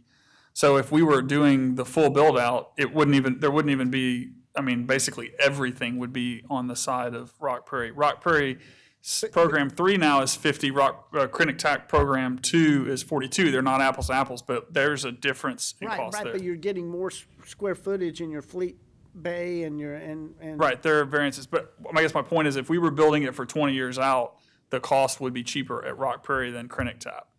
I see. Which is also why I think it makes sense to build it out there, is because while you're not building it all right now, the long term, there's more of an opportunity.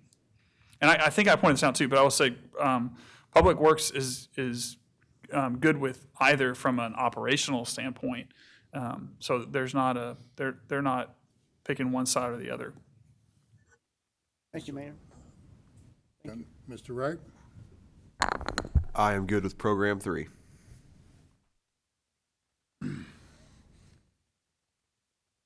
Well, I think, have you taken direction from that? I think it Yep, sounds I think the like, next step is, again, we'll continue on down the path of the design and then obviously go and work with the folks at Avisma to see what that looks like.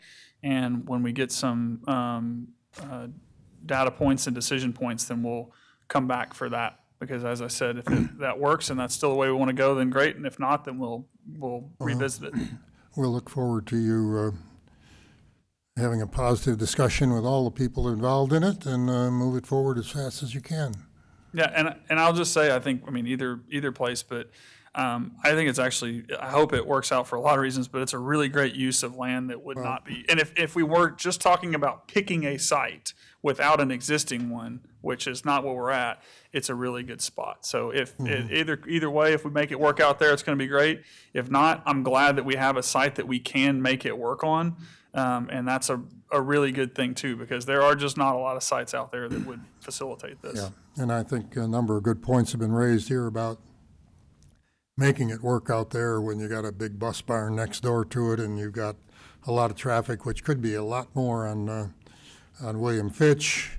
The ingress and egress into this property has got to be well planned, and I'm sure it will be. Mayor, Yes, sir. former Councilwoman Brick and my wife Christy would like you to know that Channel 19 audio has been down for this entire discussion. Would you check the Channel 19 audio? Apparently they're aware of it. Thank you. I don't bother to look at my phone, so maybe they tried to reach me too, but they know you always look at yours, so that When must it's be- back on, we'll just restart it. No, we're not going to restart this discussion. Okay, so you got direction from the council on item 8.1. Do you have direction as well? Thank you. Yes. Need anything further from us, either of you? Pete's been pretty quiet over there, so he just wants more building, more space, and more room to maneuver. Better working conditions for everybody. Okay, great. 8.1 is taken care of. 8.2 is presentation, discussion, possible action regarding the Recreation Center feasibility study. Do anybody up here need to take a break? If not, I don't see anybody. Mr. Wright, take over. We're on 8.2. Right back. All right. Good evening, Mayor and Council. Kelsey Hyden with Parks and Recreation. And tonight, we are providing you with an update on the Recreation Center feasibility study as it relates to the steering committee's recommendations and direction on next steps. So as we get started, I wanted to provide a brief history of the project. And as you know, a recreation center has been discussed for several years by this council and previous councils, and is identified as a priority in the council's strategic plan. A market study with YMCA of Greater Williamson County was completed in 2020, now known as Central Texas YMCA. In 2022, the Citizen Bond Committee ranked the Recreation Center as 31 on a list of 33 projects they brought forward to council. Ultimately, it did not make it onto the bond package because it would have taken up a lot of the bonding capacity. As it relates to the feasibility study, in August of 2023, a contract was approved for the feasibility study with Brinkley Sargent Wigington. And the first phase of that study was brought forward to council in August of 2024. That study completed a market analysis and a needs assessment, as well as a statistically valid survey and extensive public engagement. At that time, council gave staff direction to move into phase 2 of the study. In February of 2025, we provided a general update of that and really talked about the program, space program analysis, and at that time, council gave direction to look at option 3, which included both a leisure and a competitive pool. We moved forward and presented phase 2 of the study to council in August of 2025. That included a pro forma, the site analysis, and an operations assessment. And at that time, August 2025, council gave direction to move forward with a steering committee to really look at a site selection as well as the program makeup of the facility. This is the list of the committee makeup for the Recreation Center Steering Committee. This was approved in council or by council in April of 2025. And so we have 11 committee members that make up the steering committee. That committee, we engaged in October of 2025. We did facility tours. We went and saw the Chasco Family YMCA in Round Rock, and we also went to see DOS Rec, New Braunfels Recreation Center. We toured these two facilities because they have different operational models. One's operated by a third party, the other is operated by a municipality. In addition to the tours, we did an online survey with the group and came together in March of this year to finalize recommendation to bring forward to you all tonight. This slide references the needs assessment that was done as a part of phase 1 of the study, identifying the high priority amenities. As you can see here, it calls out both the indoor running and walking track, as well as a swimming pool for lap swimming, cardio equipment and free weights, a swimming pool for leisure and play, as well as pickleball courts. This is the initial space program that was presented to council as a part of phase 2 of the study. The Recreation Center Steering Committee met in March to review this area, or to review this space program, and a significant portion of our discussion centered on the aquatic components. The committee expressed support for retaining aquatics in the program, citing the needs assessment findings that you saw on the previous slide as community desire. There was expressed reservations about the lap lane swimming, and the committee acknowledged this perspective as well as the cost of aquatics and the importance of designing those spaces to be multi-purpose. So when we talk about the lap swimming, not just the pool area not just being for lap swimming, but a competition pool, so it could have lap swimming as well as swim lessons, as well as water aerobics, and it could serve a multitude of members, not just lap swimmers. That is what they felt comfortable bringing forward to include in the space program. So ultimately, the committee recommended moving forward with the proposed space program that you see before you, inclusive of the aquatic components. The steering committee also gave a recommendation based on site location. We engaged the steering committee in a survey before we met in person to talk about the different site locations. And so in the survey, we asked them to rank their top criteria when evaluating the sites. The top 3 items that they picked were accessibility, population proximity, and cost factors. We then asked them to rank 5 different sites based on that criteria. And the 3 sites that you see in front of you are their recommendation based in order. So number 1 is Post Oak Mall at the Macy's site. Number 2 is Midtown Business Park area. And number 3 is the Victoria and William D. Fitch. So we met in person to discuss the criteria, the ranking, and the general consensus from the group was this order of preference. The Macy's site was preferred as a first choice on its central location and proximity to the highest concentration of existing population. And discussion indicated that the group was not fully aligned on whether to utilize the existing infrastructure there or to build new, but they did agree that the location of Post Oak Mall was accessible and had the greatest density. Midtown City Business Center was a second preference, recognizing the adjacent baseball development and the future of Texas Independence Park at Midtown. They also specifically spoke about the synergy of those projects as well as a recreation center, almost like a health hub, if you will. And then the third option was the William D. Fitch as the third location, mostly because it is not already city-owned and there would be a large land acquisition cost to that. I also wanted to mention that this was discussed at Parks and Recreation Advisory Board last week. It was not an action item, but they did actually favor Midtown over Post Oak Mall. And so they actually flipped it with Midtown being first, followed by Victoria and William D. Fitch, and then Post Oak Mall came in third for Parks and Recreation Advisory Board. This is a menu option. So again, option 3 on the far side of the screen is what we base the pro forma off of. Option 3 includes both the dry side of the facility as well as leisure and competitive water, a total of 97,000 square feet, with an estimated capital cost of $91 million and an annual operating cost of $3.8 million. We then backed out the competitive water, so you have option 2 with just the leisure pool as well as the dry side, and you can see the square footage there as well as the estimated capital cost. And then we have option 1, which is dry side only, so no water at all, and you can see the square footage as well as the estimated capital cost. And the operating costs are backing out all of the aquatic elements, so lifeguards and staffing that would be needed, so it reduces an O&M by about $1 million a year. I also want to note that the estimated capital costs reflect 2028 costs, so there is cost escalation added to that. So not today's dollars, but 2028. This slide represents the proposed membership rates for the Recreation Center that we used for the pro forma.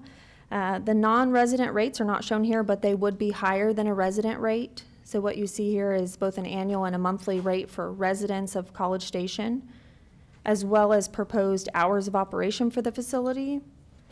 The pro forma was designed based on these fees. We recognize that it may not be a 98% cost recovery in year 1. There would be some time needed to get membership up to speed. But overall, the deficiency, once we were at 98% cost recovery, would be under $100,000 a year. Do you, or Mayor, can we interject questions, or would you rather wait? That's fine. Yeah, go right ahead. Just on the seniors pay a monthly fee now for our various programs. Is this inclusive or in addition to? This, actually, they pay an annual fee right now. So their fee that they pay covers the whole year. This would be a monthly fee in addition. Thank you. And is that 98% cost recovery on operating costs or capital? It does not include the debt service. It would just be operating. Not debt service. Correct. Okay, thank you. Yes, sir. And last one, how can the operating cost for 2 pools be the same as for 1 pool? That's a great question. So the pro forma was built, let me go back to that slide. The pro forma was built based on option 3. And so we were able to go in and back out some of those costs based on the body of water for both. It would be different if there was 1 pool versus 2 pools, but we would have to go back to the pro forma and recalculate if that's the direction council wanted to go. It wouldn't be much different, but it would be different. Okay. Are those costs on the next slide? I know that's all projected, but is that projected with just dry? These membership rates are projected for option 3 that would have the 2 pools as well as the dry side. Okay, and so if it's just dry, you would assume that would drop some? Correct. Okay. So we, aquatic amenities drive membership, so there would be a difference in the revenue that's coming in. And it might actually impact the proposed fees that you see here. We might have to increase those if direction from council is to be full cost recovery or 98%. So tonight, we are looking for a direction on the space program and the site location. Council indicated that those 2 things would be a priority in wanting to get to move forward with the general obligation bond election. And then we're also looking for a timeline on a general obligation bond election. Does council want to see that in 2026, 2027, or in later years? And with that, any questions you might have? Yes, limit yourself to questions, clarifications. We do have 4 people that would like to speak to us, so we'll have discussion after that, but you want to clarify something, please ask your question now. Mr. Wright. Clarifying question, it is, like, it's legal to do this at the mall based off of our lease and things? I know they have restricted uses and things. Like any different use, we'd have to get it approved. Obviously, way back when we initially purchased the Macy's, we had conversations with them, and they were amenable, mostly because, again, they're looking for things that bring people to the mall. Right. So, but anything outside of the standard uses that are in there, you have to have it approved. So anything that would go in there. Go ahead. Fascinating. Can you go back to the different locations? Right there. Did you say that the Parks Advisory Board ranked them 2, 3, 1? Is that what the ranking was? Correct, and that was not, it wasn't an action item on their Right. agenda, but it was an update that evening, and so they actually recommended 2, 3, 1 in their discussion. Thank you. Okay, any other questions? Mr. Yancey. I did a little research on DOS Rec. Huge success story. At least 3 people that I know of on city staff that were a big part of that project. Part of that project's success was the local school district wrote a big check, and I think maybe a corporation and or the county did participate as well. Did we factor in reaching out to any of our other government partners and see if this is something that they'd be willing to participate in, like the competition pool for the home of the CSISD swim team? That's a good question. We have not reached out to the school district. I would say, talking about DOS Rec, which some of us are intimately familiar with, there was a program. I mean, basically the way that went down is there was a bond for the rec center. Then we kind of figured out it really needed to be bigger and have this other stuff, including a pool and a competition pool, and that's where the conversation happened. So we're kind of ahead of the game on that. I think this goes back to, if council asks us to go forward with some of these things, then we would definitely explore those partnerships. And the corporation was a 4B, which is part of the government with a sales tax increment that funded it. And again, their portion was saying, hey, if we're going to be able to bring in tournaments and things like that as a part of this, then that was their investment. So that's kind of how it all cobbled in. And again, the county, because it's an asset that goes beyond, like a lot of things we have, it goes beyond just your borders. So I think if, almost like when we were talking about the public works, we didn't necessarily go into how we would fund it from the solid waste side, but it will absolutely be part of the conversation. Same here. If we get direction to move forward and go, then we're going to look for every avenue to partner. And especially because sometimes, again, in the case of DOS Rec, I don't know that there would have been a competition pool, but for that investment, and obviously it benefited everybody. It still meant the city had to put in a little more, but it worked out well. And it is, I will just say, I've the most confidence in our people, but DOS Rec is arguably the most successful recreation center in the state. So I also don't want people to say, oh, well, you've got all these memberships over there. There's no doubt this thing's just going to make all kinds of money. It is great, and I think there's tremendous opportunity here, but it is up in rare air as far as how it's run. Thank you. Any other questions? Nancy? Schaefer, okay. Thanks, Kelsey. I'm going to follow up on what David asked about the locations that the Parks Board kind of did a reverse prioritization. Why? Can you remember their discussion as to why they thought it should be 3, 2, 1? 2, 3, 1. Sorry, 2, 3, 1? 2, 3, 1. They spoke specifically about really the synergy from the projects that are happening out in the Midtown area. So Texas Independence Park at Midtown, the trails at Lick Creek, the baseball development, and then growth as it moves out that way. 2 of our Parks Board members are on the steering committee.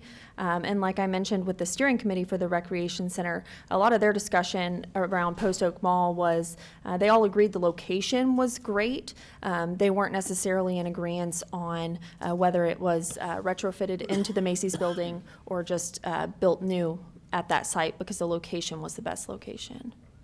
Okay, That but they helps. thought three was the next best. Did they give reasons for that? I can see why they might think something about 2, but what did they say? I mean, I'm interested in that because I believe that 1, to me, I agree with this prioritization. And I think 1 stands out to me because of where the people are and because of the people who might want to use the facility, where the access is. So it's confusing to me why they would have gone 2, 3, 1. But if you don't, really remember, that's okay. But I just find that interesting. So the other thing is, you all looked at YMCA's and non-YMCA's. Were there thoughts about that? Or the steering committee did, I presume. They looked at both kinds of facilities. They did, and we only had, I believe it was 5 members that were able to make the tours. So we have 11 committee members, and only 5 could go on the tours. So we really didn't have discussion points on operational. I will say, in the survey that we administered, we did ask that question, and it was really, of the 8 respondents, it was split between third-party operator or the city operating. They felt like there was pros and cons for both. So it was more third party than YMCA per se? Correct. Mhm. Okay, thanks. Yes, sir. Maybe you answered this question earlier, but if you go back to the cost estimates for 1, 2, 3, of the 3 locations you got, we own the land in 2 places. We own a building in 1 place. We don't own anything in number 3. Are we just sort of abstracting from that in these dollar figures here? Abstracting from the fact we own a building and we own 7 acres of land, we could use that building, or maybe we couldn't. I don't know how far we got into that. Are we just assuming greenfield to tear the building down and start over? These prices are assuming greenfield. What? They're assuming a new build, Okay, new build. not taking into account existing. Okay, new build at each of those locations. If in fact you got a building and you can save 20 million because you already got a building and you can convert it, that would make some difference, I would assume, correct? Potentially, there also could potentially be higher cost once you open things up. Oh, yeah, that's true. That is always true. And then there could also be opportunity cost, as it relates to Midtown, Yeah. if a rec center was to go there and something else. But that could be a pretty expensive piece of property at the corner of Victoria and William Correct. Fitch too. Yes, sir. Yeah, okay. So this really isn't the final cost. This is just the building, not necessarily land. And Correct? if we didn't have to purchase property, this would be the cost. Okay, yeah, if we didn't have to purchase. Correct. If we had to purchase property in case of 3, you'd have to add that on top, okay? Yes. All right, and that'd have to be built into your overall final bond issue proposal whenever that happens. Okay, thank you. Any other questions? Yes, sir, Mr. One quick White. question. Kelsey, we're talking a lot about aquatics. Over the last 5 years, have we seen an increase in our attendance at our city pools? I would say anecdotally, yes. We have? Yes. Okay. I mean, our population is growing. We only have 2 pools right now. Right. In addition, our master plan engagement that we did over the summer for the overall Parks Department, aquatics was a number high up their ranking in terms of amenity people are looking for. Thank you. Aquatics and aquatic, programming. I would just add to generally, and I don't think there's anybody in the audience who's going to get up here and talk about aquatics at all. So if you build pools as a city, you want to build big centralized pools because, years ago we were talking about Thomas Park Pool or other pools, like building a lot of pools, that there is a big cost to run them, especially a lot of individual ones. So if you're going to build them, you want bigger centralized facilities. Whether you do or not is another question, but if you do it, you don't want to have a bunch of them all over the place. That's really hard for a city on the O&M side. How many pools, competition pools, does CSISD own? The one at the middle school that I know of. Thank you. Okay, no other questions? Seeing no questions at this point, go ahead. We'll come back. You can have more questions, but. Under this rec center, if we go with the leisure and competitive water, what happens to Adamson Lagoon and Halloran? Well, it'd certainly be council's direction, but as it stands right now, they would stay in operation and be a seasonal operation. Did the study take into account what the impact of this proposal might have on them? Would they lose members? I mean, they're already pretty heavily subsidized, aren't they? It would, I mean, it did not take into account how it would impact, but I would say based on experience in opening a recreation center in another community, it didn't have any negative impact on existing operations. In fact, it actually grew operations because the city gained a brick and mortar where we were able to be a face to the community, so they were more aware of what we had to offer in other areas of the community. Thank you. Yes, ma'am. Okay, well, if there's other questions, we'll come back to that, but I do have, this is just a workshop item, but 4 people have signed up to speak, and I'll take them in the order that they're presented. It's not a formal public hearing, but we always like to hear from citizens. However, we're still exercising a 3-minute limitation, and I've heard Mr. Crompton speak before. He speaks in 50-minute intervals, but he can do better. He's already presented us with a 6 or 7 page summary of his comments, and as former council member, we appreciate your comments and welcome you back, John. Okay, I'm sorry I'm a little deaf and the acoustics are poor, so in the 3 minutes I have, I'm just going to headline the items which I've laid out for you. I was thrilled when the council decided they would consider a recreation centre. In my view, it is off track, and there's real problems with it. And you know, in my career, I've literally been engaged in dozens of these kinds of feasibility studies. It has 3 major problems, and so if you'll follow me along, please, on page 2, I've reiterated the 5 priorities that are in there. All of those priorities are empirically verifiable false. There is no demand for those activities. The reasons they're false, I'll leave to you there, and you can analyze why I think how the consultants reached those conclusions. But the consultants did you no favors. So the bottom line on this thing is, as the director said, you've really got 2 kinds of facilities, a wet and a dry facility. So the wet facility, the pool, is predicated initially on lap swimming. That's the number 2 priority that has been given. I've had contracts I've had season passes for lap swimming at both A&M and Bryan for 30 years. I can tell you there is no shortage of lap swimming. We have in this city, or in this community, 32 lanes, if you look on page 3, for page 4. 32 lanes that are open year-round for at least 8 hours a day. The lap pool at A&M, and then they open the bigger pool. And the consultants said, the public will not admit it. That's false. Any member of the community can join the recreation center, pay the thing, and it works out about $60 a month. You don't have to be affiliated with Texas A&M. Consultants got that wrong. The second thing is to look at the Bryan Aquatic Center. They have 12 lanes that are open year-round. It's a beautiful pool. It's great to swim in. It's lovely and warm. They keep the water temperature there, and there's plenty of capacity. This morning was typical. It was open for 2.5 hours in the morning. There were 15 people showed up. Most of the time, there were empty lanes all over the place, and there's no shortage of demand. The big one that really gets under my skin a little bit is the joint use facility on Rock Prairie. That was built in 1992, and if you look at the back of your sheet, you'll see I was the primary mover of that and led that effort to get that joint development thing done. It was agreed, school district would pay the cost of that, the capital cost, the city would operate it. The city operated it for 15 years, from 1992 to 2007.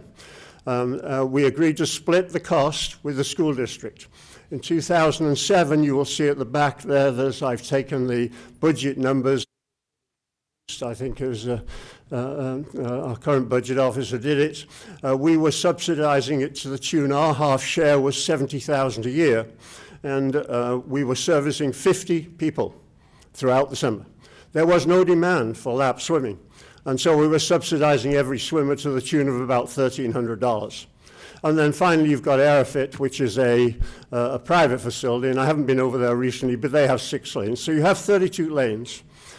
In my 30 years, I have never been in a situation where there have been 3 people in a lane.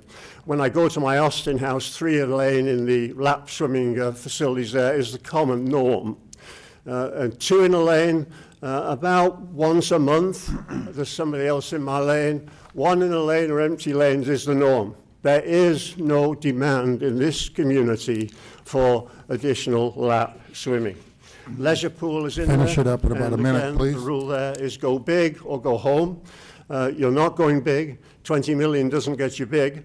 I was involved very much with Grand Prairie.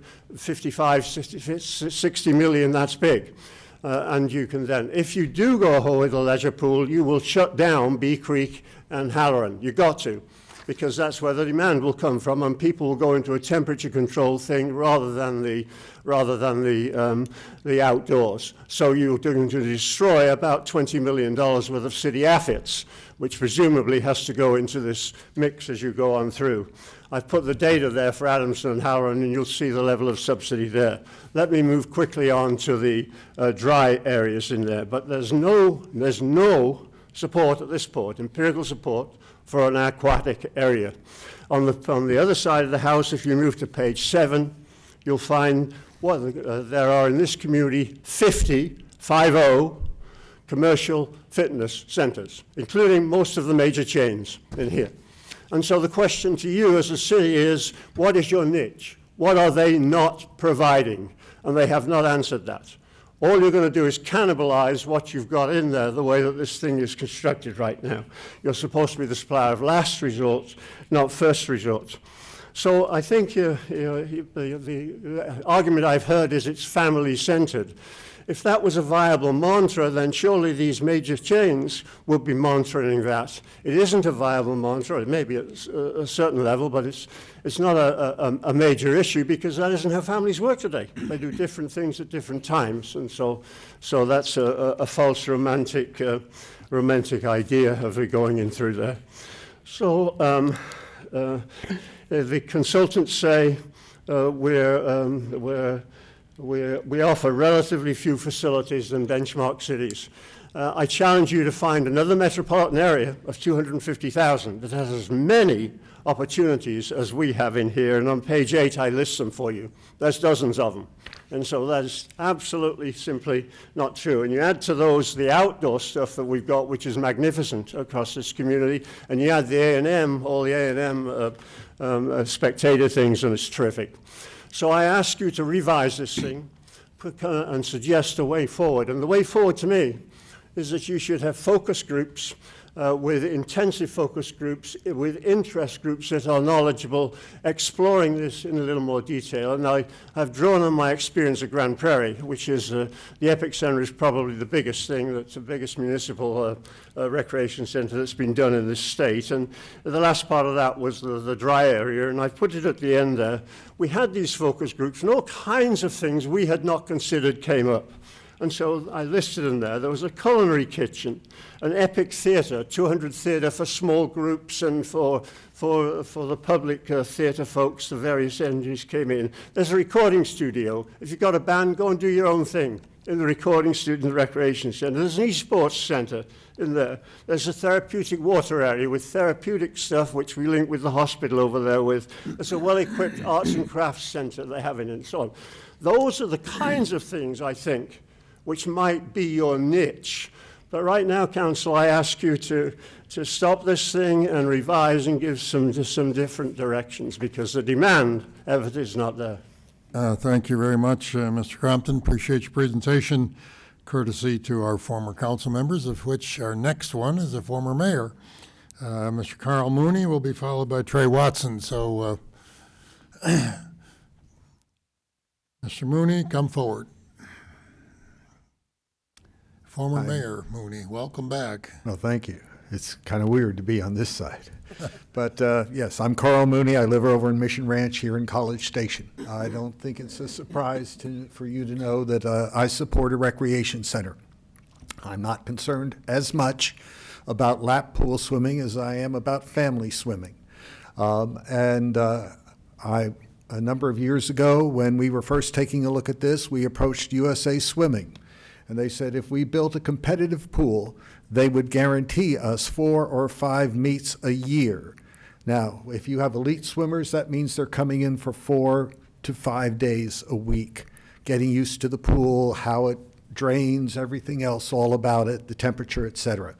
I'm not going to dwell on that. But right now, one of the things we've looked at is YMCA's as a possibility. And full disclosure, I am the chair of the local Brazos Valley YMCA. In fact, some of you saw our ribbon cutting over at Fellowship Church.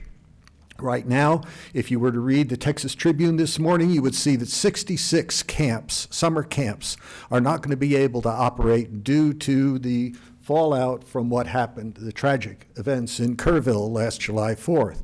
However, the YMCA of the Brazos Valley is functioning here at Allen Academy this summer with 11 weeks of camp, and we have over 100 kids already signed up. And that's because we are already certified by the state. So we've got other camps looking to us, and we've got parents now looking for a place to put their kids locally. That's another function of the recreation center. We're not just talking about what the recreation center can do with physical activities, but also day care, evening care, in some cases even 24/7 care, so the nurses can have a place to bring their kids if they have to. Our senior citizens are displaced, all right? St. Joe's, when it was owned by CHI, canceled the Mature Well Living Center program. Right? They need a recreation center so that they can get there as well.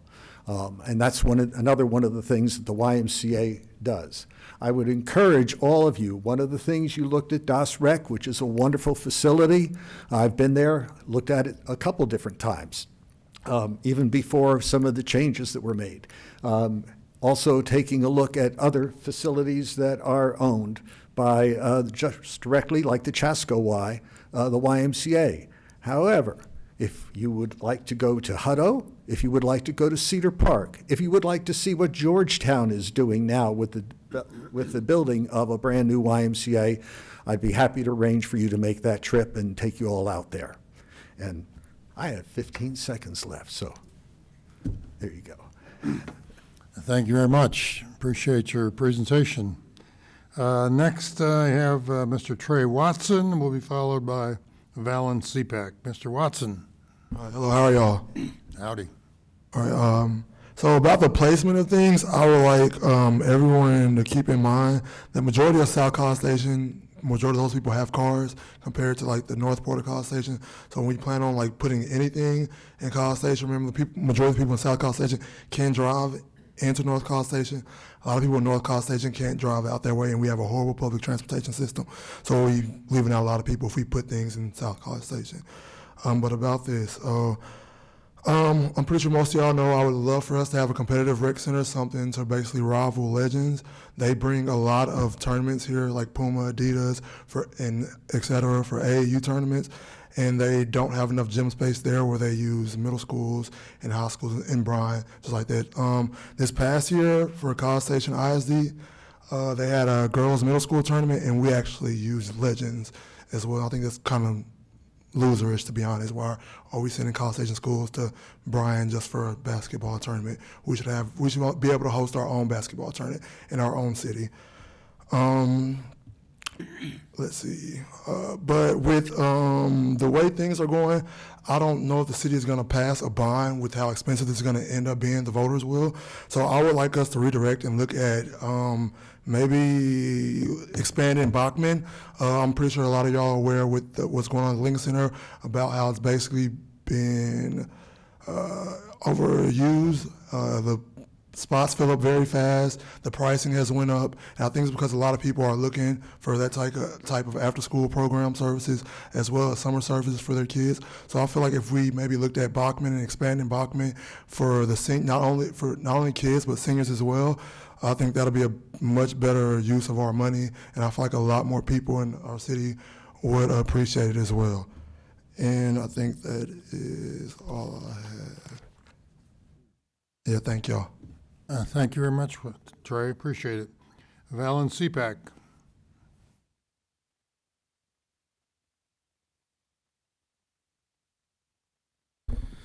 Good afternoon. I'll also disclose, like Dr. Mooney did, I also sit on the board for the Y. And I think partnerships is something that this community really strives in. We partner with A&M and other entities all the time. I don't know why we would look away from doing that with this. Dr. Crompton brought up niche and kind of what we do there. Something that we do at the Y that truly is why I wanted to be involved is scholarships. I mean, we offer scholarships. We want people to come to camp. We don't want to turn people away. I've personally even helped someone on Trey's Facebook get scholarships to go to camps. We do spring break camps, Christmas camps, holiday, and obviously summer camps, and we excel at that. And that is something that we already take care of, that we'd love to continue to take care of, and we think we can partner with the city to do well. What is interesting to me is when looking at this, I don't know of any real conversations that we've gotten to have with the city as the Y of Brazos Valley. I can show you events that we've done that have been great. Mayor Nichols, we were very thankful you came out to our community carnival and kind of introduced the Y to the community, and you got to see what assets we can even bring just for camps to let kids enjoy. You know, I would love to have you guys join, like Mayor Mooney had said, to come out and see some of these partnerships. We do such a good job with partnerships as the city of College Station between A&M and other entities. I don't understand the rational, logical thinking behind wanting to take on this beast on your own. Why would you? I mean, you have great partners here. I don't know why you would find it more accessible to try doing it on your own. And so as you process and kind of have that discussion, just remember this is what the Y does, right? This is their homework. This is their bread and butter. This is literally where they employ and support people. And if it really is, we want to help the citizens of College Station, we can offer scholarships. And we can truly serve people in the way that I think a community wants to serve for its young families and its people who live in the area and want to attend and go to one of those recreational centers. So that's it. Thank you. Thank you, Mr. Sapek. Okay, those are all the people that I had signed up to speak on it. Obviously, we're still in the formative stages, so I don't think anybody has ruled out a partnership of one kind or another. Obviously, the capital cost is a big deal, and that's really what we're talking about here. Programming is certainly a big part of delivering the services. So I guess we come back to, if Ms. Hayden will come back to the podium. Any other questions from now that we've heard a few people in public speak? Any questions, Mr. White? Ms. Kelsey, Mr. Watson mentioned that there could be a possibility to expand Bachman. Did y'all look at expansion rather than creating new facilities? Not a part of this feasibility study, no. So would that be an option? I mean, we've heard about camps. I mean, we don't need to have a facility to do camps. I kind of semi-run a camp in Brownwood, Texas, and we don't have, it's all outdoors. It's all that type of camp. Is there a way to expand some of our current areas that we have so we can kind of, provide even partnerships with the YMCA to go into these existing facilities and provide camp opportunities? Well, the Parks and Rec Department provides several summer camp options for the community as well. And Bachman, I think he's referencing the Southwood Community Center. There could be potential to expand that. You're certainly kind of landlocked. There's growth happening behind it and around it.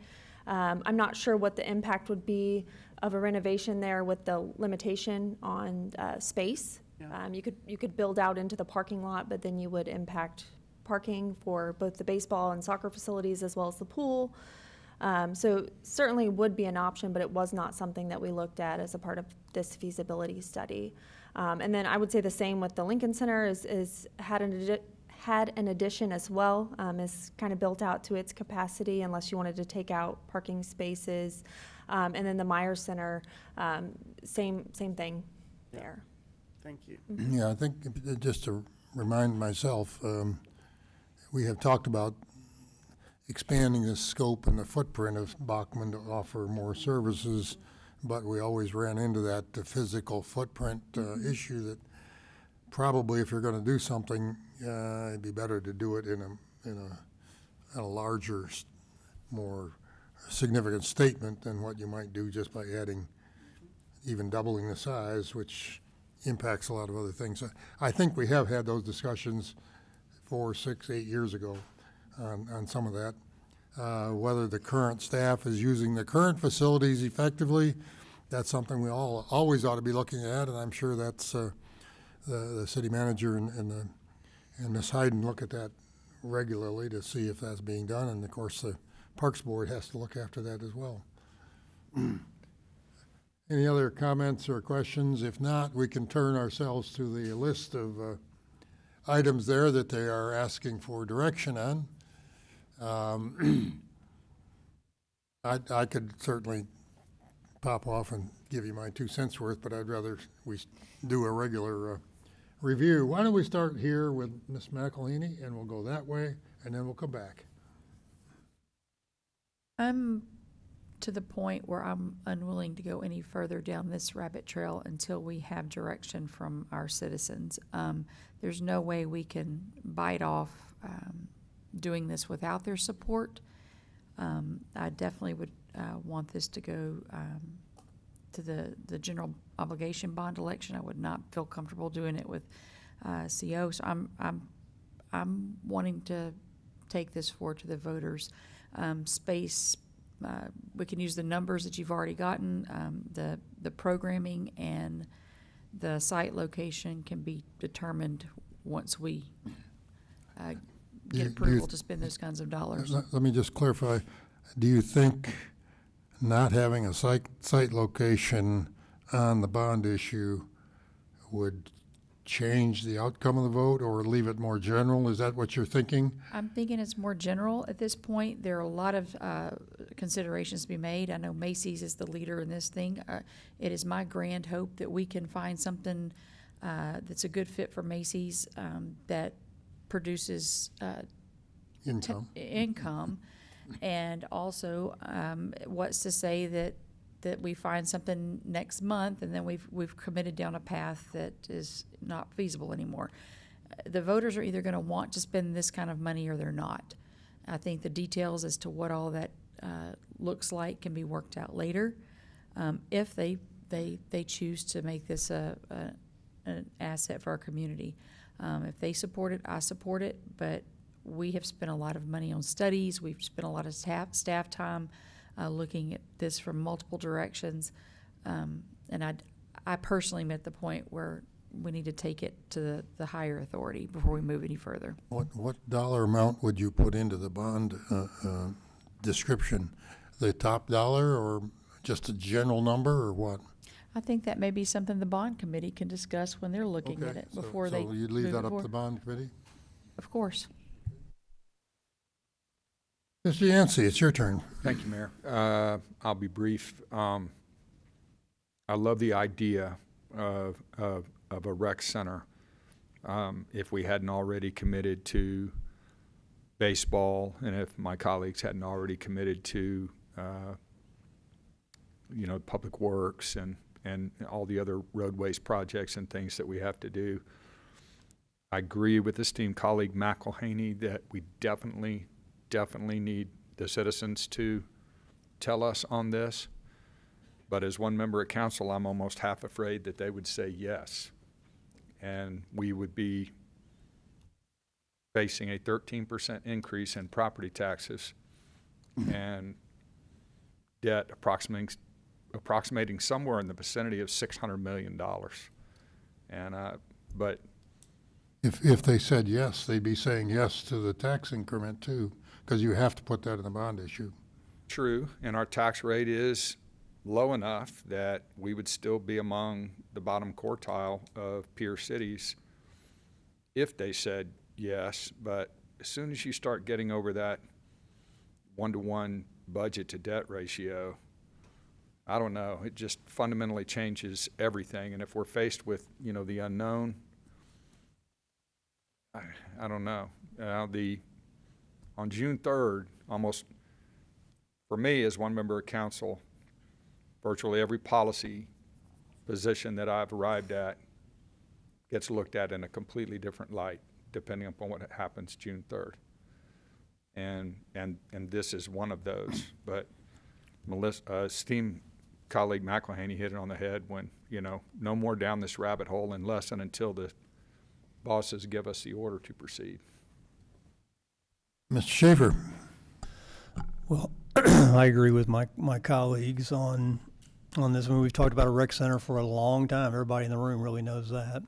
I have a hard time ignoring, what Dr. Crompton has said. He's got a tremendous amount of experience in this area, and I guess one of the things, maybe it doesn't have to be dealt with right this second, but, if we do go to the voters and the voters do say they want something like this, maybe we need to think about some other ways that we are niche versus some of the things. There's some really interesting things called into question here in the information that he's provided to us. So I would need some time to digest that and think about that as a part of the way we move forward. It sounds like our other concerns tonight, at least, are about programming largely, which could be something that would be considered later as well. From my standpoint, I think location 1 is hands down the way to go from a location standpoint. I think we have a lot of things going on in the Midtown area, which I think are great. I think that the mall area or that part of town, the redevelopment of the Harvey corridor is going to take place in the years ahead. And this would be, and being on the freeway and part of that mall area in terms of revitalization and the Wolf Pen Creek area, all those things make a lot of sense to me in terms of, and of course, number one being the population, where the density of the population is that might use a facility like this. So number one was one piece of this that I'm pretty firm on. But I think this thing about what would the facility be, what would it actually look like and include, still doesn't seem clear to me. And that's all I can really say about it at this point. I think, there's been a point made tonight about how do we host large-scale events, tournaments, indoor tournaments like basketball and other kinds of things. I don't really know how basketball courts would fit here based on the demand pieces that we've seen. Is it going to look like the rec center on campus, which does have a whole lot of court space? Is it going to look like Legends? So there are still a lot of design questions, I guess, that I would have in terms of what it could actually support, what it would actually support beyond the aquatic facilities. So I guess that's where I stand. I think the main piece here is what's already been mentioned. We do need to go to the citizens and see if they're really willing to support something like this. Thanks. I can answer the question real quick if it's okay, related to the gym space. The square footage accounts for 2 full-size basketball courts. 2 full-size, high school size. Either one of you. Go ahead. You've got your mouth ready to speak. Go ahead. Mr. Wright. Boy, yes. Shockingly, right, I feel like I've never quite supported this. I don't know why. I think probably because I heard Dr. Crompton speak. I did like a 30-minute diatribe one night here, and I was with rapt attention, as I think he made a lot of really good points, and I think those points still stand. I think that all along, I feel like this is a collection of things in one spot that we have dispersed around the city, and so a price tag that large for me is really, really difficult for me to stamp and say yes, when I feel like we offer all these things. And so I'm with everyone else saying there's like no way that I could say yes to any of this without citizen input, because it will be a significant raise on their taxes to take care of this. I also think that pushing it out for a 2027 bond election or, you know, if we're thinking about going that route, would be the right way to go, so we can take more time to really solidify what we want to ask. Because I think just putting it out there like, hey, do you want to spend $90 million on this? I don't know what you're going to get back. I think we need to be really specific about what our goals really are. I don't feel like there's a huge desire for competitive. I really don't. I don't see it. If we want to do it, I would definitely see if, hey, can we get the ISD to front that, because they'll be the ones that will be hosting things there. And I don't know if they want to do that. I don't know if the appetite's there. My appetite is not there for it. And then ultimately, I think that the mall location is the best location. I think that should this all come to fruition, I think you'll save some money ultimately, and I think that it'll be in a part of town that will spur redevelopment as well. And so I can see why that'd be a great, I think it'd be a great space for it there. I don't really love the other two spots as much as I like that one, but ultimately I just kind of don't love the idea, period. So. Mr. White. You know, 6 to 8 months ago, I was a huge proponent of a rec center. I think in light of everything that is going on, and once again, I agree with my colleagues up here. I think Dr. Crompton has brought up some very interesting points. I think that, number one, if we do want to move forward, we definitely have to go back to the citizens and get their approval on that.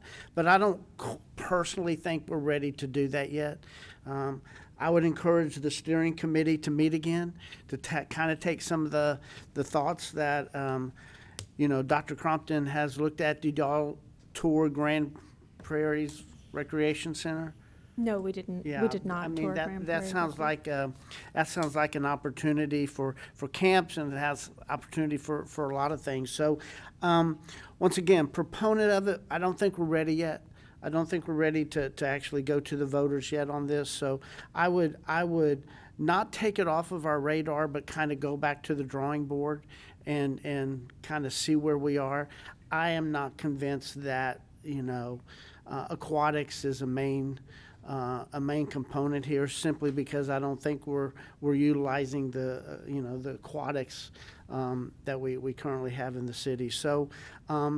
I could answer all your questions that you laid out there, but I guess I can sum it up by saying I would go back and revisit a lot of these areas before we move forward.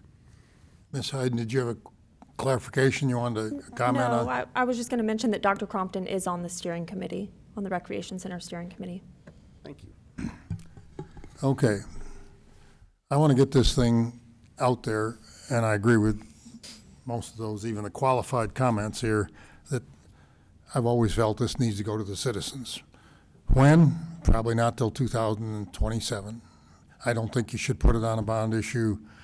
Matter of fact, you're going to have probably a bond issue routinely in 2027. Maybe not. I don't know that. We haven't actually talked about it, but that's sort of a 5-year plan. I wouldn't put it on the 26. Because I don't think we're at the point where we need to be. I agree with Mr. Schaefer and a couple others that there's a lot of positive aspects of the mall area. There's actually property that is not built on, not counting our building, although we don't own it, but that could be considered if you wanted to had to build a new building. I think it's conveniently located. An opportunity to invest in a redevelopment of an important asset in the community.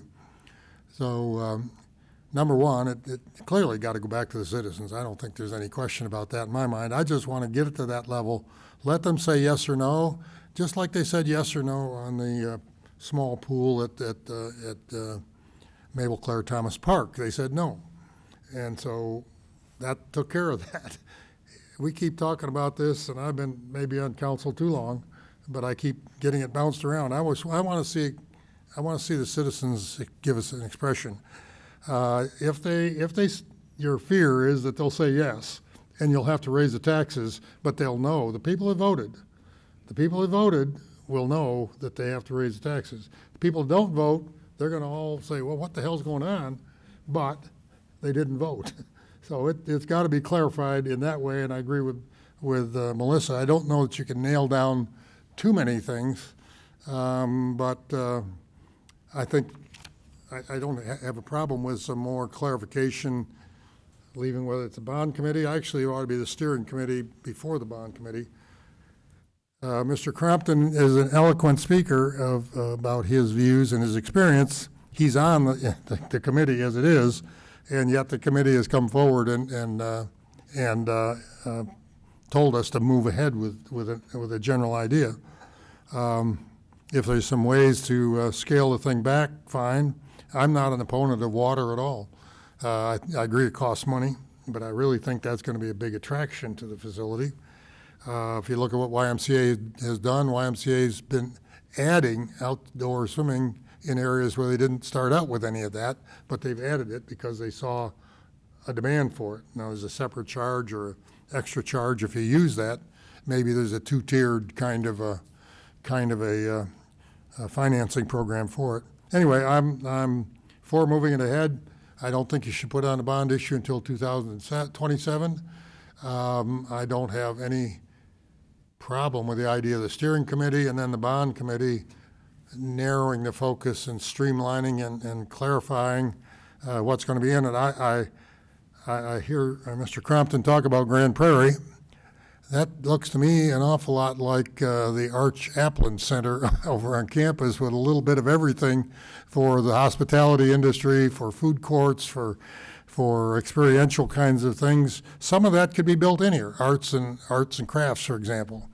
You've already got an art center in the community that develops that. I don't know whether that's another partnership that could be built into this, or at least supportive of it, if in fact you had some of that in there. So some of the ideas that the Grand Prairie one included in it came out of some small group discussions. I have no problem if they want to go ahead and do some of that. Anyway, I'd like to see it get to the voters in some form or fashion that's reasonable and let them vote. And 2027 would be my target. Thank you. Okay. I don't know whether you can make much sense out of that, Ms. Iden, or... No. Individually, I heard a lot, but... Well, I think it's pretty clear that we're not talking about doing this ourselves. We're talking about doing this... I'm glad. I would say We're doing this with- this is one that I don't advise you on that. That's your call, but this would not be a good one. It'll be only done if the citizens support it, but you've got to lay out more clearly. We've got to lay out more clearly, because we're the ultimate ones that approve the language that goes into that bond issue and how you communicate it, but maybe a communication plan. And frankly, I'm not opposed to the YMCA. And I don't think anybody up here has said that YMCA is totally out of the story. I think we've always said that is an option on an operational side. Yeah. I haven't heard them come forward with a 10 or 20 million that they're going to help us build. Now, if they want to, then that capital side could be a big factor. Yeah, so I go back to one, we've talked about DOS Rec. We absolutely looked at the YMCA over there. In the end, where it worked out was, in that case, the cost per family and resident was significantly more than we could run it for. And we did end up doing actually some of the same things the Y does. We gave scholarships and things because they do. You have to look at any of those models, whether it's YMCA or somebody else. I have talked to the YMCA so many times over the years, because this has been come to the forefront and come back. And I think anytime you do a project like this, to one of the speaker's points, like, you have to make sure you're looking if there's an opportunity for a partnership. Either there is, and fantastic, or there's not, and you can say, here's why we're doing it, is because you have pushed it up against somebody who has done this before. As it relates to where we are now, I mean, just being truthful, I think it's clear that everybody wants to take it to the voters, but I do not think we have good, clear direction. So let me try to circle this a little more, and then you guys jump into. But a few questions, and maybe we can just kind of get it. It's going to a bond election. Maybe there's some caveats about whether it should or shouldn't, but it doesn't sound like anybody's trying to do that in 26. Is that fair? So we could rule out that it's 26. So if it's going to a bond election, it's 27. We have some people say, let's get it on there. Maybe there's some tweaks or some language that we need to get, and others that maybe say we need to refine it more. I think that's that is the next big question is what does it look like? I would say from a bond committee perspective, that's been mentioned a few times. I would go back and say, from a capacity standpoint, you do not have any based on kind of what's already been laid out holistically. So a bond committee for this or any other projects, which you could do, it would just be, again, likely basically saying, do you want to ask other things that may increase the tax rate? So that's one. If there's a bond committee that would consider this project or others, if it is really mostly about this project, then there absolutely could be a bond committee about this project. I'm confused. Just help. So the bond committee looks at the numerous projects that the city is considering and triages those? No? They would, but typically the way that works is you have some amount of capacity, right? And so like in the last bond election, we basically said, we used, it is arbitrary, but it's common. With this tax rate and with this debt rolling off, here's the capacity you'll have. Based on council's direction over the past year or so in projects and things, you will not have capacity for that. So if you were to have a bond committee, you could certainly look at projects, but you would either need to take projects You're off. thinking an individual bond issue going forward, not like 12. Right. I mean, Gotcha, you okay. could do more, but there's just not anything sitting there for you to kind of say, like the last time we did it, I mean, mentioned the public works facility. It was really high on the list for everybody, but it was a big chunk of the capacity. So they basically, I think their thing was, hey, that's something council needs to do. And then they said, here's what we want to do with this capacity, and then they put it to council. In this case, clear. Yeah. So, but you could have something for this project. It's a huge project saying, hey, we want to have continued guidance. I think what we need to do though is we need to get to what is the council need us to do to be able to make a decision to put it on or not put it on the 27 bond. And I would say we have run this iteration many times, Well, but Again, we have put so many resources into this to this point. I would like to close this loop as soon as we can. It's not just, I mean, we've talked about this since before I got on council. I know Mayor Mooney, I mean, this has been a long discussion. I mean, we have just been chasing our tails. I don't know the best course of action. I do not want to pay another consultant to come tell us what we need. Maybe you as staff should develop an idea of how we can move forward without,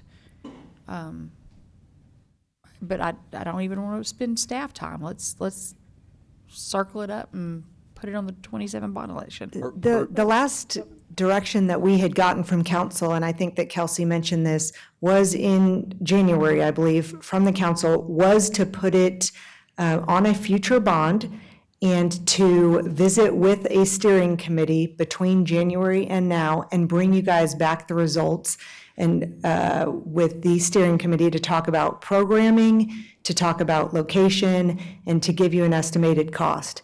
So that is what we have done here, to give you guys the information to put it on a potential bond election.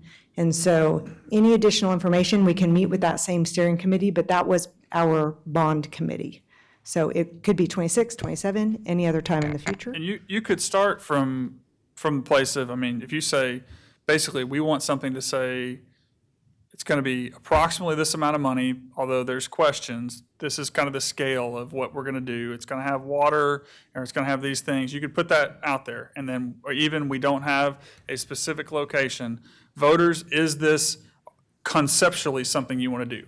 Or you can go all the way down to the other side, which is we're going to design a whole facility down to, we got the drawings in hand, and will you vote for this? And I think I've heard, not all the way to that, but I've heard, let's take what we got now, see if people are in on it, to, well, I don't know, I think we may need some more specifics before it goes. And that's what we need to know from y'all. I agree. We need to refine it. Isn't one of the variables, don't you have to put a proposed tax increase with this because it'd be greater than 3.5%? Yeah, so what, yes, I mean, no matter what we would do is we would block a number in and say, this is basically what we think it's going to cost to do this, and this is the tax increase it's going to cost you. Now, if we came back and they said, conceptually, that's where we go, and we start designing it, and it comes in under, then obviously you don't issue that debt.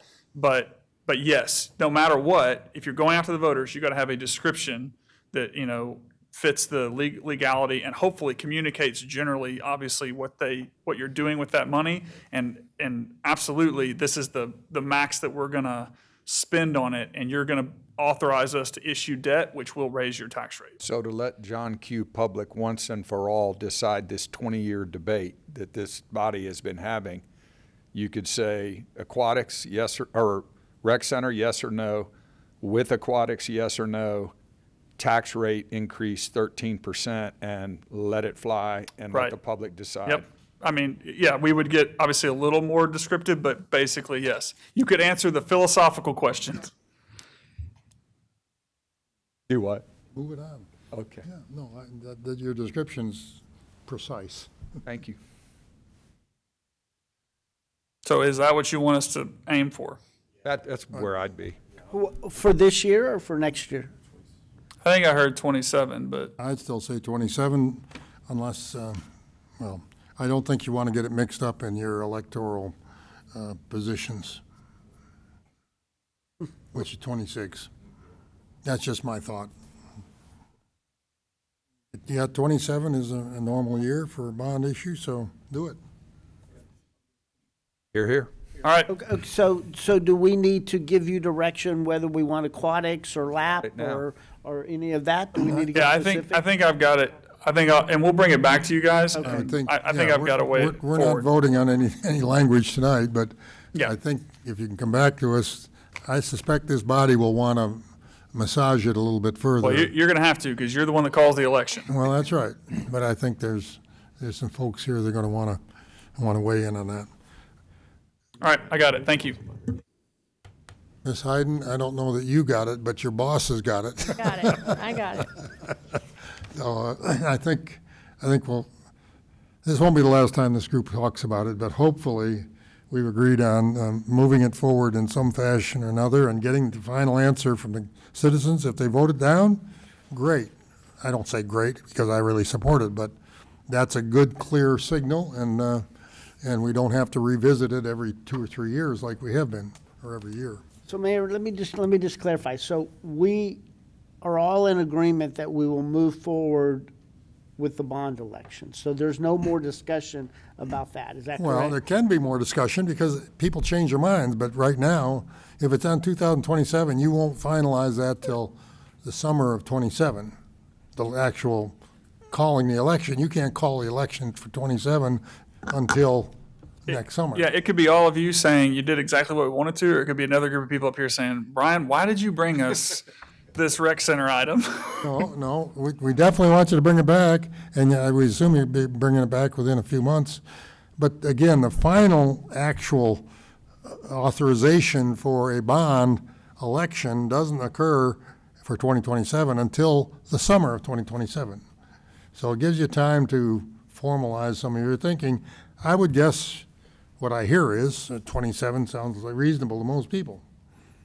So you're right, we don't have to talk about that again unless you want to talk about it. I'm just trying to clarify where we are.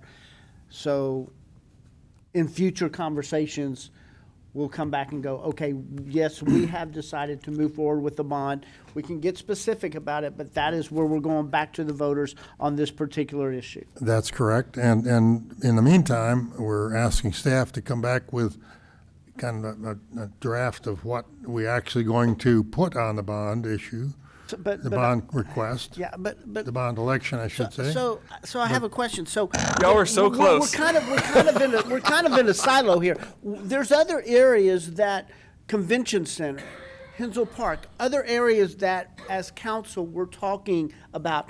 We're just talking this little area. Don't we have to consider all of them when we go to the bond? Well, can I tell you that you'll have a different council next year? So you're going to be here. You're going to be here. So the rest of us there's only 3 of you that'll likely be here. Some of us may not be here. We don't know. So by talking about 2027, we're really committing a future council to this, and you're part of it. Okay. Yeah, so the future council will make that decision, but the capital plan that this council has said, move forward with these items, which always gets tweaked, is laid out, and that's what we're talking about. When we go into the budget this year, there'll be capital discussion, the continuation, and all those things are in there that we have programmed in, just like we talked about, the Public Works is programmed in. Because this is not programmed in, and if you guys remember, every time we've showed you something, this, or at the time we were talking about a convention center, it kind of stood on its own. This was a tax rate increase if it was going to be done. So you could add more things and ask, citizens, do you want to go to a bond for other things and see if there's a tax rate increase? But everything else that's going on is kind of what's been done in your current capacity. If at some point you want to break that capacity, then yes, you would be back to a discussion of what do you do when. But basically, this has been held separately. So everything else council's directed previously will go forward. Thank you. All right, are we done? Kelsey, sit down. Yeah. Don't tempt us, please. Thank you, but thank you really, Kelsey and Jennifer and City Manager for staying with us. Not an easy discussion, and certainly by the fact that it's taken us this long to move this far is evidence that it's not all that easy. Thank you, Mr. Crampton. Thank you to the other speakers. I appreciate your input. We now move to the regular agenda, let me see, item 9.1, which I know several people in the audience in the back row have been waiting for. Mr. Schubert's coming forward. This is a public hearing, presentation, discussion, possible action regarding an ordinance amending the comprehensive plan by amending the thoroughfare plan and bicycle pedestrian and the greenways master plan to remove the future extension of Pavilion Avenue as a minor collector between Sebesta Road and State Highway 6 South, including associated future bike lanes and sidewalks. Mr. Jason Schubert. Good evening, Mayor, Council. Jason Schubert, Planning Development Services. This item is consideration of a thoroughfare plan amendment for the future extension of Pavilion Avenue. The area in question, forward the slide. Thank you. Is here on the map. The existing thoroughfare plan is depicted on the left side of the screen with the proposed thoroughfare plan on the right, with the removal of the future minor collector. Minor collector is a 2-lane road. It typically has a volume of 5,000 cars or less. This thoroughfare amendment is brought forward by College Station Independent School District, which owns some of the property along Sebesta Road and incorporates this whole area as it loops down to the Highway 6 frontage road. I bring up this map, shows where this thoroughfare originated from. In 2007, an East College Station transportation study was completed.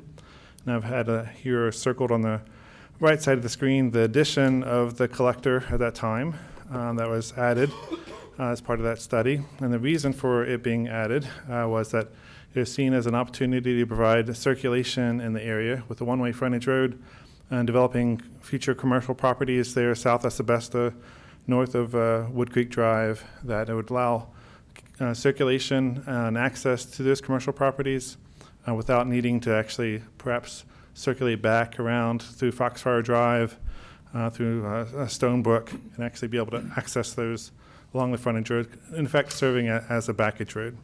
So this was the reason it was added in 2007.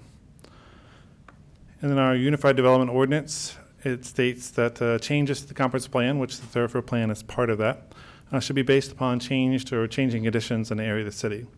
And I list here the 5 criteria for a comprehensive plan amendment. I'll speak about the change or changing conditions on the next couple slides. But I do want to point out here, one of them is criteria 4, impacts to infrastructure, including the transportation network. So as part of this application, the applicant submitted a traffic study that we worked with city staff on developing the scope of what would be the impact of removing this minor collector. And ultimately, it was determined that it would have very minimal impact related to the circulation patterns. If the street's there, traffic would access the area a little bit differently as far as which street you turn on, which street you come out. If it wasn't there, it would be a little bit different. Ultimately, it was within a second or two of delay over the build out of the area. So it did, that traffic study assumed all the adjacent properties in this area were actually constructed with an assumed use that was commercial and office in nature. And I showed to have a minimal impact. So moving back to the changed conditions, there's a few items I wanted to point out that have occurred in this area. So here on the left side of the screen, you see an aerial of the area with the yellow dashed line, which is the thoroughfare in question, but then the red box outlines cross-access. So this thoroughfare was added in 2007, and in 2018, the 3 dealerships along the frontage road were developed. When commercial properties develop in College Station, they are required to provide cross-access between each other when they front the same street. So the way the dealerships did it, they ended up, because they're wanting to gate their own parking lots to protect their inventory when they're closed, they provided the cross-access at the rear of their property outside their gates. And so this access, as you see on the right side, is somewhat similar to like a private street. It is on private property. It's a private cross-access easement. It does have a sidewalk on it. But effectively, that this access serves as the backage road that was really intended for the proposed thoroughfare. It doesn't align with Pavilion Avenue, but it does extend south to the adjacent property, which actually would continue it and likely have a driveway to Highway 6 and kind of have that same connection out. The other change condition is that this thoroughfare would also have bike lanes and sidewalks associated with it. So removal of it would actually remove the access. And the access that this would do is to provide a bike ped connection from Sebesta Road down to Wood Creek Drive. You see that it kind of circulates down to the frontage road, and you see on the left side that little green line, that's actually a shared use path along the frontage road. So that was actually, this is a means to get bike ped circulation north and south in this area of the city. Right there, you're saying that TxDOT, as a part of Big Six, is going to do that. So yes, so if it was there, that's actually one of the purposes of having it there would be, but a change condition is that with its removal or what have you, anyway, that as part of the Highway 6 project, TxDOT is constructing a multi-use path, a shared use path along the frontage road. So that's the circulation that this road with the bike lanes and sidewalk portion would accomplish can be also achieved through that shared use path that is part of their construction contract that is underway. Now, I wouldn't expect it to be in place for a couple of years as they're building other project, but it is actually within their contract. So that's another portion of removing the street does remove the bike path connections.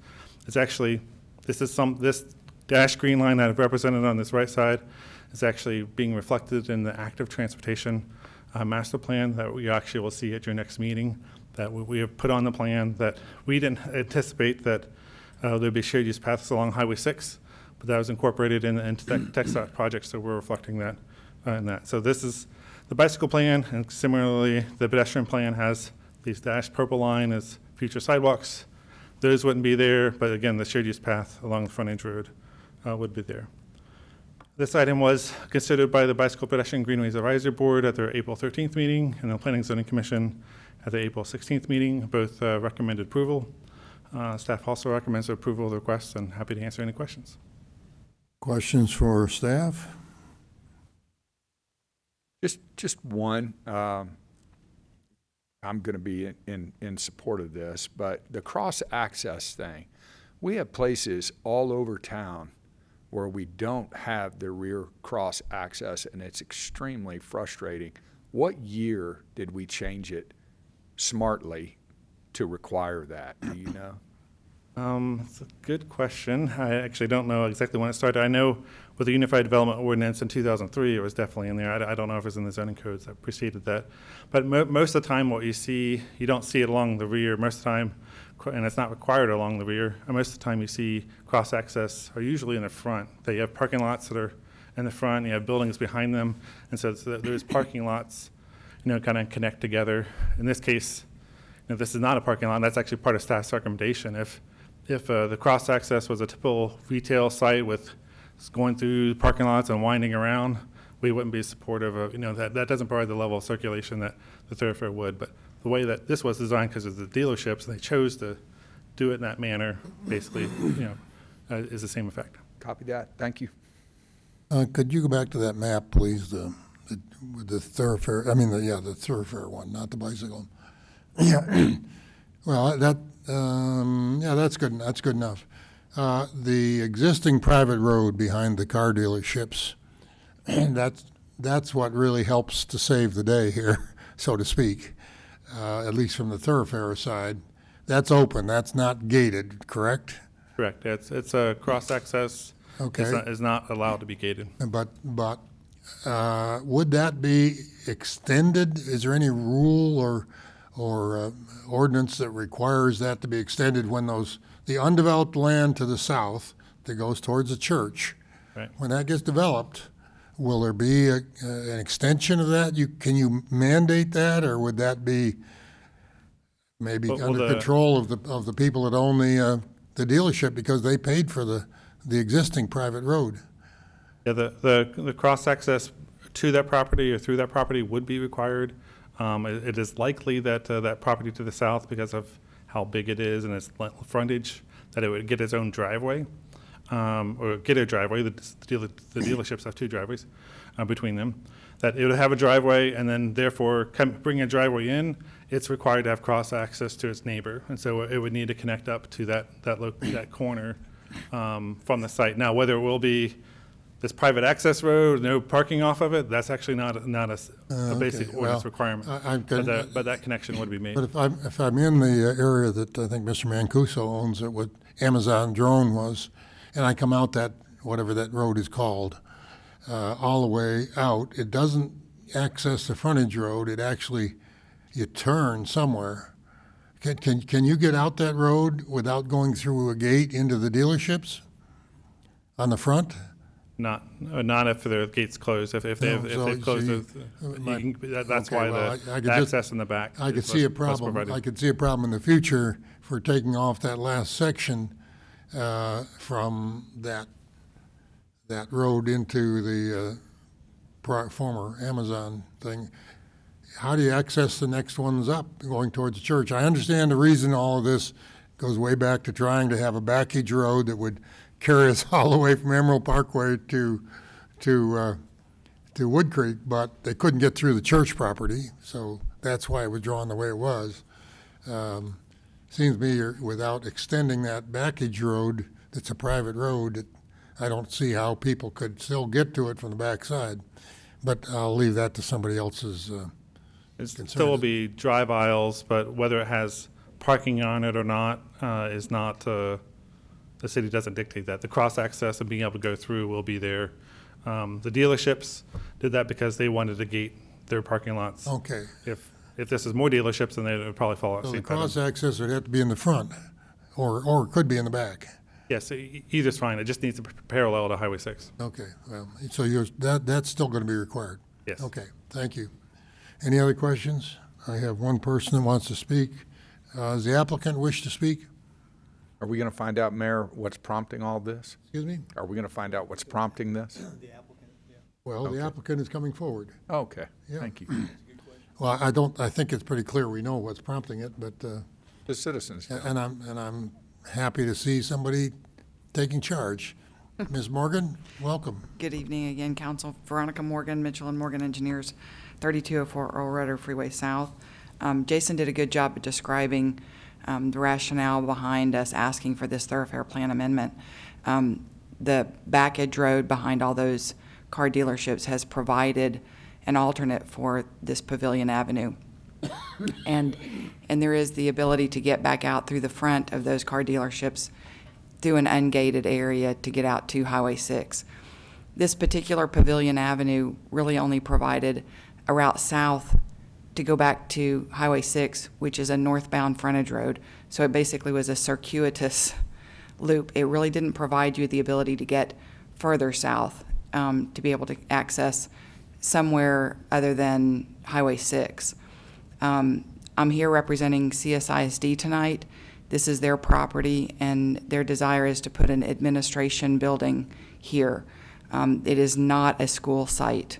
So the site will never become a site for a school system, a school facility. Rather, it is for their administration building. They'll be moving their main facility from Welsh over to this location. So I know there has been some concerns from citizens about whether it was going to be a school site or not, and it will not.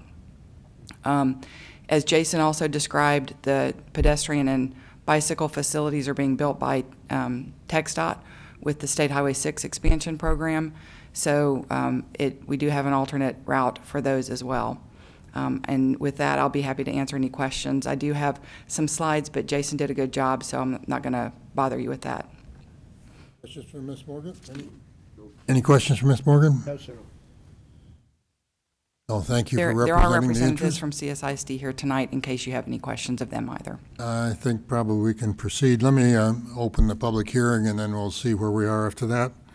I am opening public hearing. This is one of the things that's requested for this item. I have a Chiquita Griffin signed up to speak. Is she here? Griffin? Okay, I don't see her.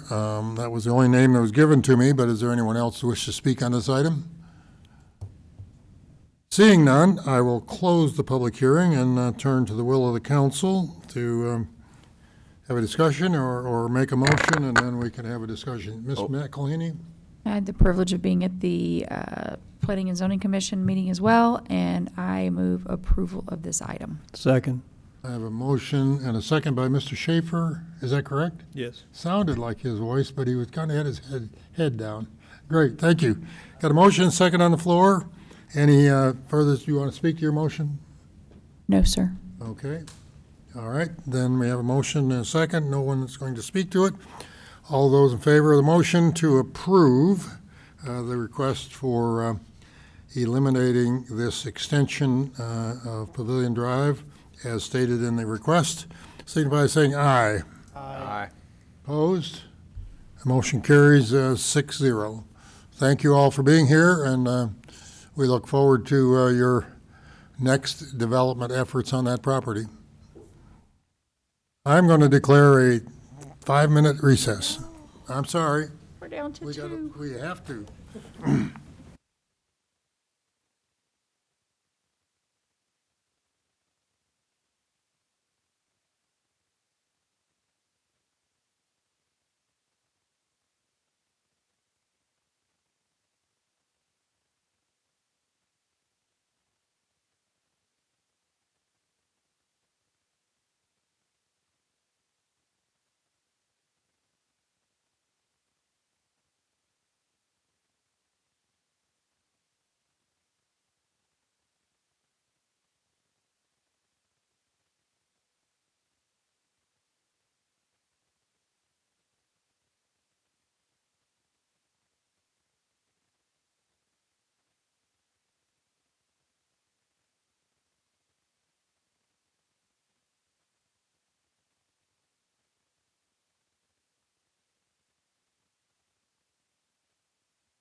I'm ready to start. I was kind of waiting for Mr. Schaefer. However, assuming he'll walk in any minute.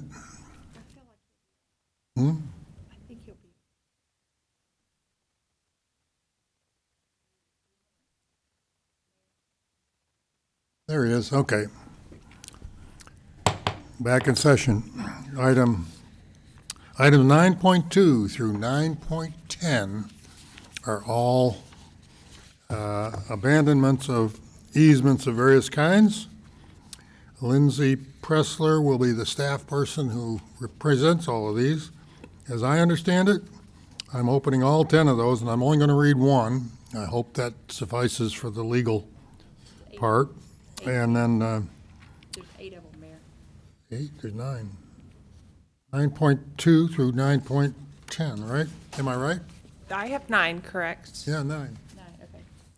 And so we'll have one presentation, one public hearing, and then we'll vote separately on each of those items, 9.2 to 9.10. Therefore, Ms. Presley, the floor is yours. Good evening, Council. Oh, I guess I better read the caption for one of them, I'm sorry. This is a public hearing, presentation, discussion, possible action regarding an ordinance vacating and abandoning a series of easements, and they're lying over and across the pond, Lot C and D, the re-subdivision, final plat of Lot C and D, Tauber addition, generally located at 603 Cherry Street. According to the instruments recorded in volume 145, page 333, and the official public records of Brazos County, and several other pages and volumes of the public record. So there's all 9 items, and I won't read the rest of the captions. They all deal with as what you're going to tell us. Good evening, Council. Lindsay Pressler, Planning and Development Services. Tonight's request is to abandon 9 utility easements located at 603 Cherry Street. We have received construction plans and approved them to relocate all of the lines in these easements. Those lines are currently under construction, but as they are not yet completed, 6 of these abandonments will be conditional. All of the easements needed to relocate those utilities have been dedicated. I have received 1 contact in support of this abandonment. All utilities have approved the request. Staff recommends approval, and I am available for questions, as is the applicant. Okay, as you've seen, in our packet was a very lengthy discussion and lots of copies of the same photograph for all 9 items. Are there any questions for staff before I open public hearing? Just one. Well, just one question from Mr. Yancey. You should be congratulated, you're only getting 1 question. How, what is going here so that the citizens are aware? How tall is it? How many units will it have? Do you have that information yet? That would be better questions for the applicant. It will be a high-rise development here. Okay. Would you like the applicant to speak on that information? As long as he's just going to answer my questions briefly. You have to come up to the microphone. Identify yourself and who you're with. Doug Titchener with Core Spaces, 7 stories. It's a stick-over podium building. Precast parking garage will be on sort of the left-hand side in Lot D. Right-hand side will be mixed-use residential podium. There'll be amenities at the ground floor. In terms of units, I think there's roughly 400 units in this building. And then the lot the lot at the corner of Cherry and College Main will be a sister building that will be associated with this as well. Retail, ground floor retail amenities? No retail, coffee shop in one of the buildings, but that's about the extent of the retail. Okay, thank you. Okay, any other questions? Okay, I'll open, I don't think I've opened the public hearing yet. Let me open the public hearing. Anyone that wishes to speak to the council on these, this series of 9 separate abandonments, please come forward. I don't see anyone, so I will close the public hearing and remind the council that we need to vote on each one of these separately. So, I move approval of 9.2. Second. I have approval and second of item 9.2. All those in favor say aye. Aye. Opposed? Motion carries unanimously. Move approval of 9.3. Second. 9.3, we have an approval, a motion and a second. Just so the secretary can keep up, that's, you got those, okay? All those in favor say aye. Aye. Opposed? Motion carries unanimously. Now we move to 9.4.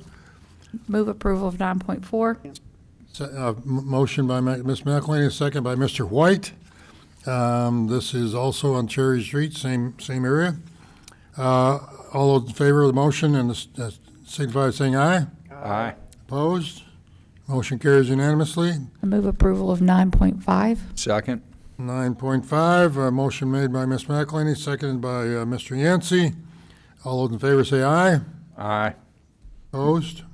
Motion carries unanimously. 9.6, Move approval. Second. second by Mr. White, a motion by Mr. Yancey. All those in favor say aye. Aye. Opposed? Motion carries unanimously. Move approval. This is 9.7 we're at now. Move approval 9.7. Okay, I hear this from Mr. Yancey and a second from Mr. White. Similar description, a little bit different abandonment. All those in favor say aye. Aye. Opposed? Motion carries unanimously. 9.8. Do I hear a motion? Move approval. Second. Motion made by Ms. McElhaney, seconded by Mr. Yancey. All those in favor say aye. Aye. Opposed? Motion carries unanimously. Move approval of 9.9. Second. 9.9, Ms. McElhaney's on a roll. Second by Mr. White. All in favor, signify by saying aye. Aye. Opposed? Motion carries unanimously. 9.10, I move to approve. Second. Mr. Wright Yeah, well, you weren't made expecting the me. motion and seconded by Ms. McElhaney. That's 9.10 we're voting on. All those in favor say aye. Aye. Opposed? Motion carries unanimously.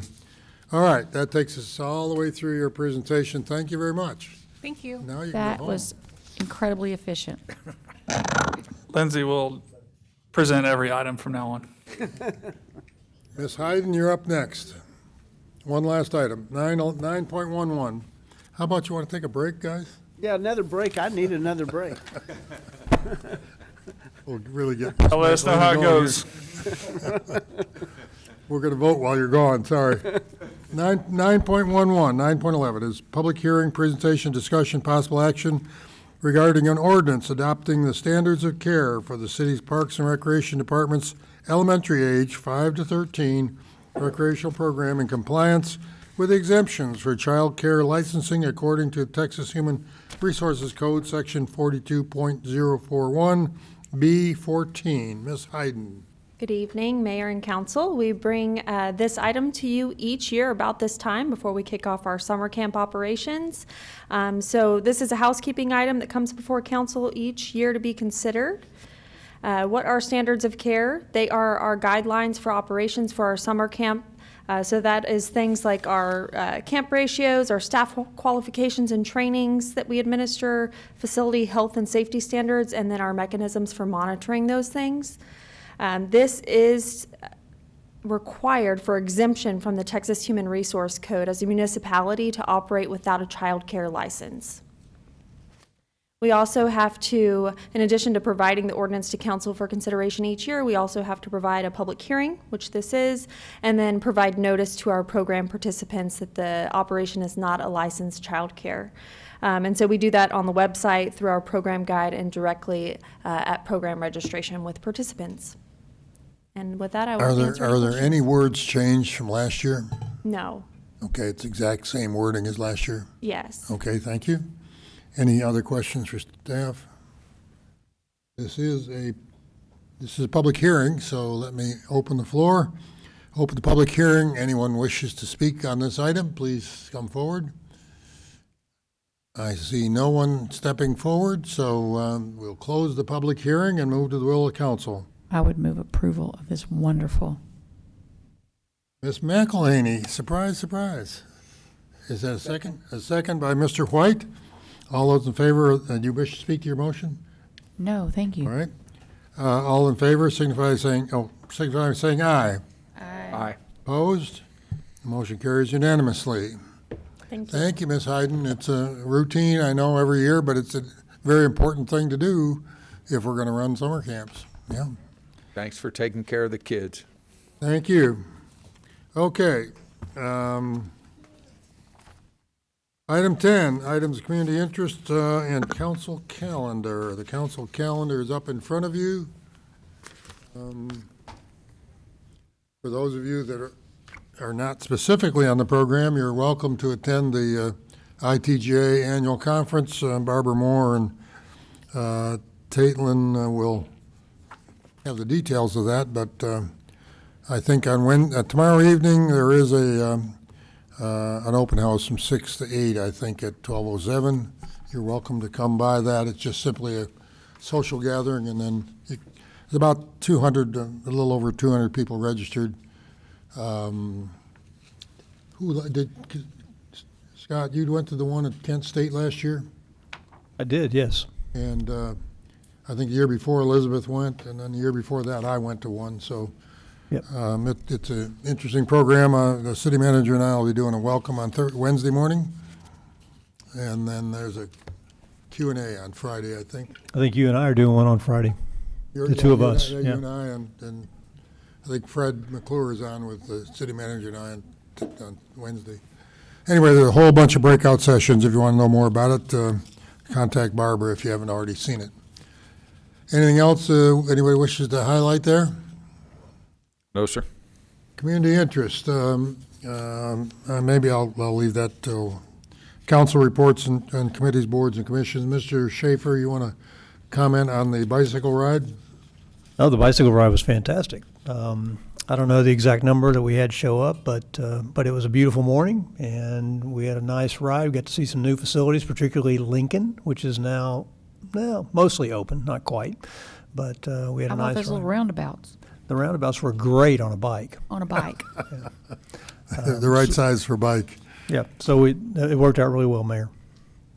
Anybody else have any comments on item 10? Item 11, I think, Mayor, I'll just go ahead. just on community interest, just want to say real quickly, obviously had a huge event since the last council meeting. Savannah Bananas were in town, 102,000+ people, all the great things.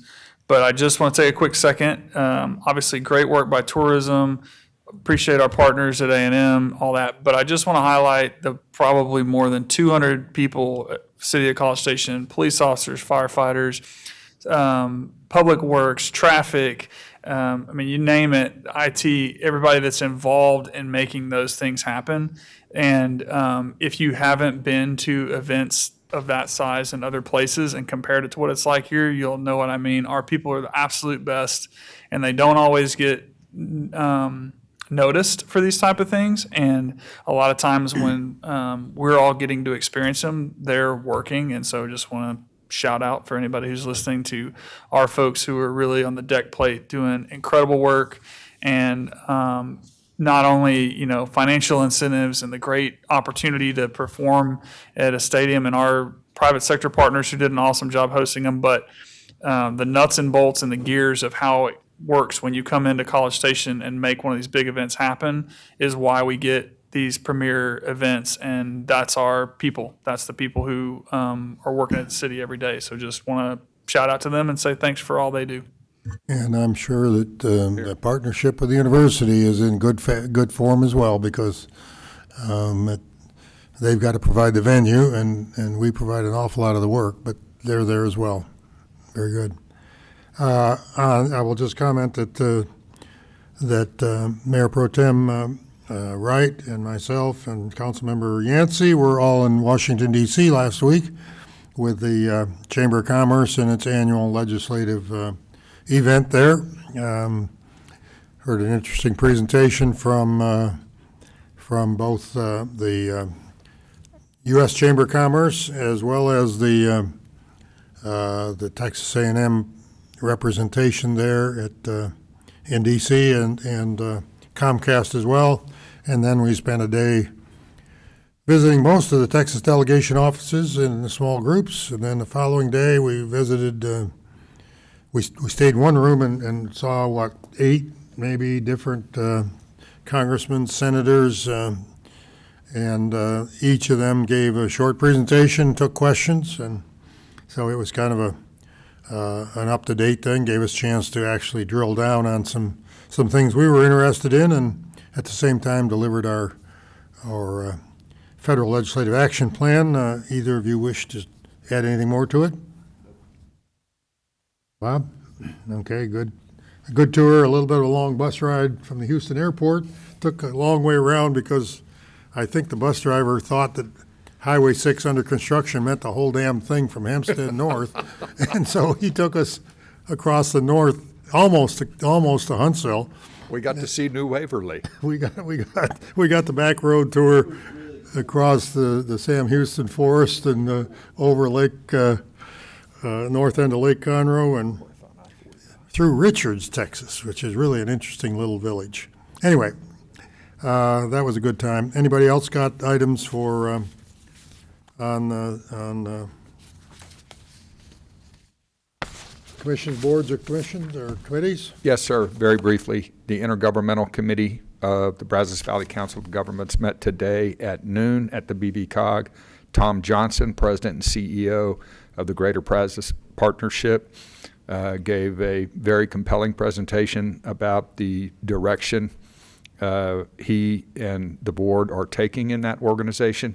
And then he gave us some supplemental information on the SpaceX Terrafab proposal in Grimes County to the extent that he could. And he was able to give us some pretty interesting information regarding the thousands of jobs that it would create and the transformative effect that it would have on our community were it to pass. There was a lot of participation by other organizations. The school districts were very interested, and the next time we meet, which will not be until August, we'll all have an answer as to whether or not that project's going to move forward. Very interesting presentation. Thank you, Mayor. Thank you. I will also add that outcome of whatever they decide there and whatever happens will be better known in the next few months and will guide our own decisions about planning and development and what the private sector is doing locally in response to what they think is going to happen. So we'll all need to have our antennae out to sense what the community is thinking about that and how it might impact the nature and level of government services that the city provides effectively and efficiently, and we thank the staff for that. Any other items on that item? Future agenda items? I do have one, Mayor. Mr. Schaefer. So we've been talking about parking for a while, off and on, and there's some progress being made on that, which I really appreciate. This, we saw information back on the width of streets in the South Side neighborhood in particular, and I guess we're talking really about parking in that area, although it could extend to Eastgate and other neighborhoods in town over time. But the staff took a look, and there was a meeting maybe a month ago where there will be some recommendations, I think, that will come to us in the fall after the students are back about changing parking situations on some streets in the South Side area. And it had to do primarily, I think maybe solely, with the idea of passage of EMS and fire trucks, which of course is huge in terms of safety. But I'd like to ask that that at the same time we hear that information back, that we also consider an opportunity to consider other safety factors in those neighborhoods, in particular the South Side, because we have people walking in the streets, we have people riding e-vehicles in the streets, scooters, all sorts of micro transportation, and there are plans in that area for some one-way streets possibly in the future with the active transportation plan, which we'll hear about. So I'm wondering if, and the neighborhood, in fact, the neighbors in the conservation overlay area have put forward a proposal that I would like to have considered as a part of what is being recommended based on the current evaluation that's been done. So it would expand that. It would expand that into thinking about the South Side neighborhood from the standpoint of parking as it exists now and possible changes to that. It might take a number of forms, I'm not sure. But we know that there will be pressures to increase the density in that neighborhood and in other neighborhoods surrounding campus given changes in legislation. So I'd like to have this topic considered more broadly. So but you're understanding that it will be scheduled in the fall, which is what I understood with respect to the parking issues, but you're asking to have that broadened. I'm asking to have it broadened to go beyond simply, well, I was at the meeting where, we saw what was going to be proposed in terms of changes for EMS and fire and some of those. I would like to have the discussion broadened to think about safety more, that is more inclusive than simply the passage of vehicles. Okay. I don't know how the rest of you feel. You think it's appropriate to broaden that? Yes, sir. I got a couple of yeses. Okay. Ms. Prohaska, you're kind of running that train. Does that sound, do you have all the information you need on that for now? Sure. What's coming forward to you right now is out of Public Works, and Councilman Schaefer is correct. We had a public meeting on that, and Randall Smith was running that project. We will pull in Planning and Development Services, and Jason Schubert has been working on a project that's an active transportation project that he also referenced, and we can see what was recommended there as well for those roads. But we can wrap all that together and have kind of multi-departmental presentation on the parking and the various aspects of safety in the South Side area. Okay, thanks, Jennifer. Now, my understanding too was that some of the folks who are residents in the South Side area had discussed a plan and possibility for changes in parking on some of the streets specific to the NCO. Is that something that can also be reviewed? Because, again, my understanding was it was okay. It was part of the process that people living in the area could bring forward those ideas and have them discussed. Yes, so the process that Randall Smith is running through Public Works was the request from the residents. Good night. The request from the residents in the South Side area, it was a request to have evaluated a number of streets in the South Side area. And so because that was the initial request, you all will see that initial request, and you will get the information based on that operations evaluation, which was that EMS, fire safety, and sanitation evaluation. So y'all will get that information. We can also provide feedback on other safety information on those roads as well, right? Do they have bike lanes? No, probably in that neighborhood. Do they have sidewalks? No, in most cases in those neighborhoods. So we can give all that information back to you at that time as well in the fall. And so we can look at that more inclusively. What we had encouraged attendees at that meeting to do that had additional concern about that was to come and speak on that item, to say that they wish that to have other things considered, such as biking and walking in that area. So I think they would be happy to see additional things included in that presentation. Thank you. Okay, and I think that got support from everybody up here, so happy to have that done, taken care of, and we'll look forward to hearing that presentation in the fall. Hearing no other items, this meeting is adjourned and is not yet 10 o'clock, so the lights should not have gone off. But I'm glad somebody knows how to turn them back on. have to go home, but you can't. See you in 10 days. Sooner for some of you.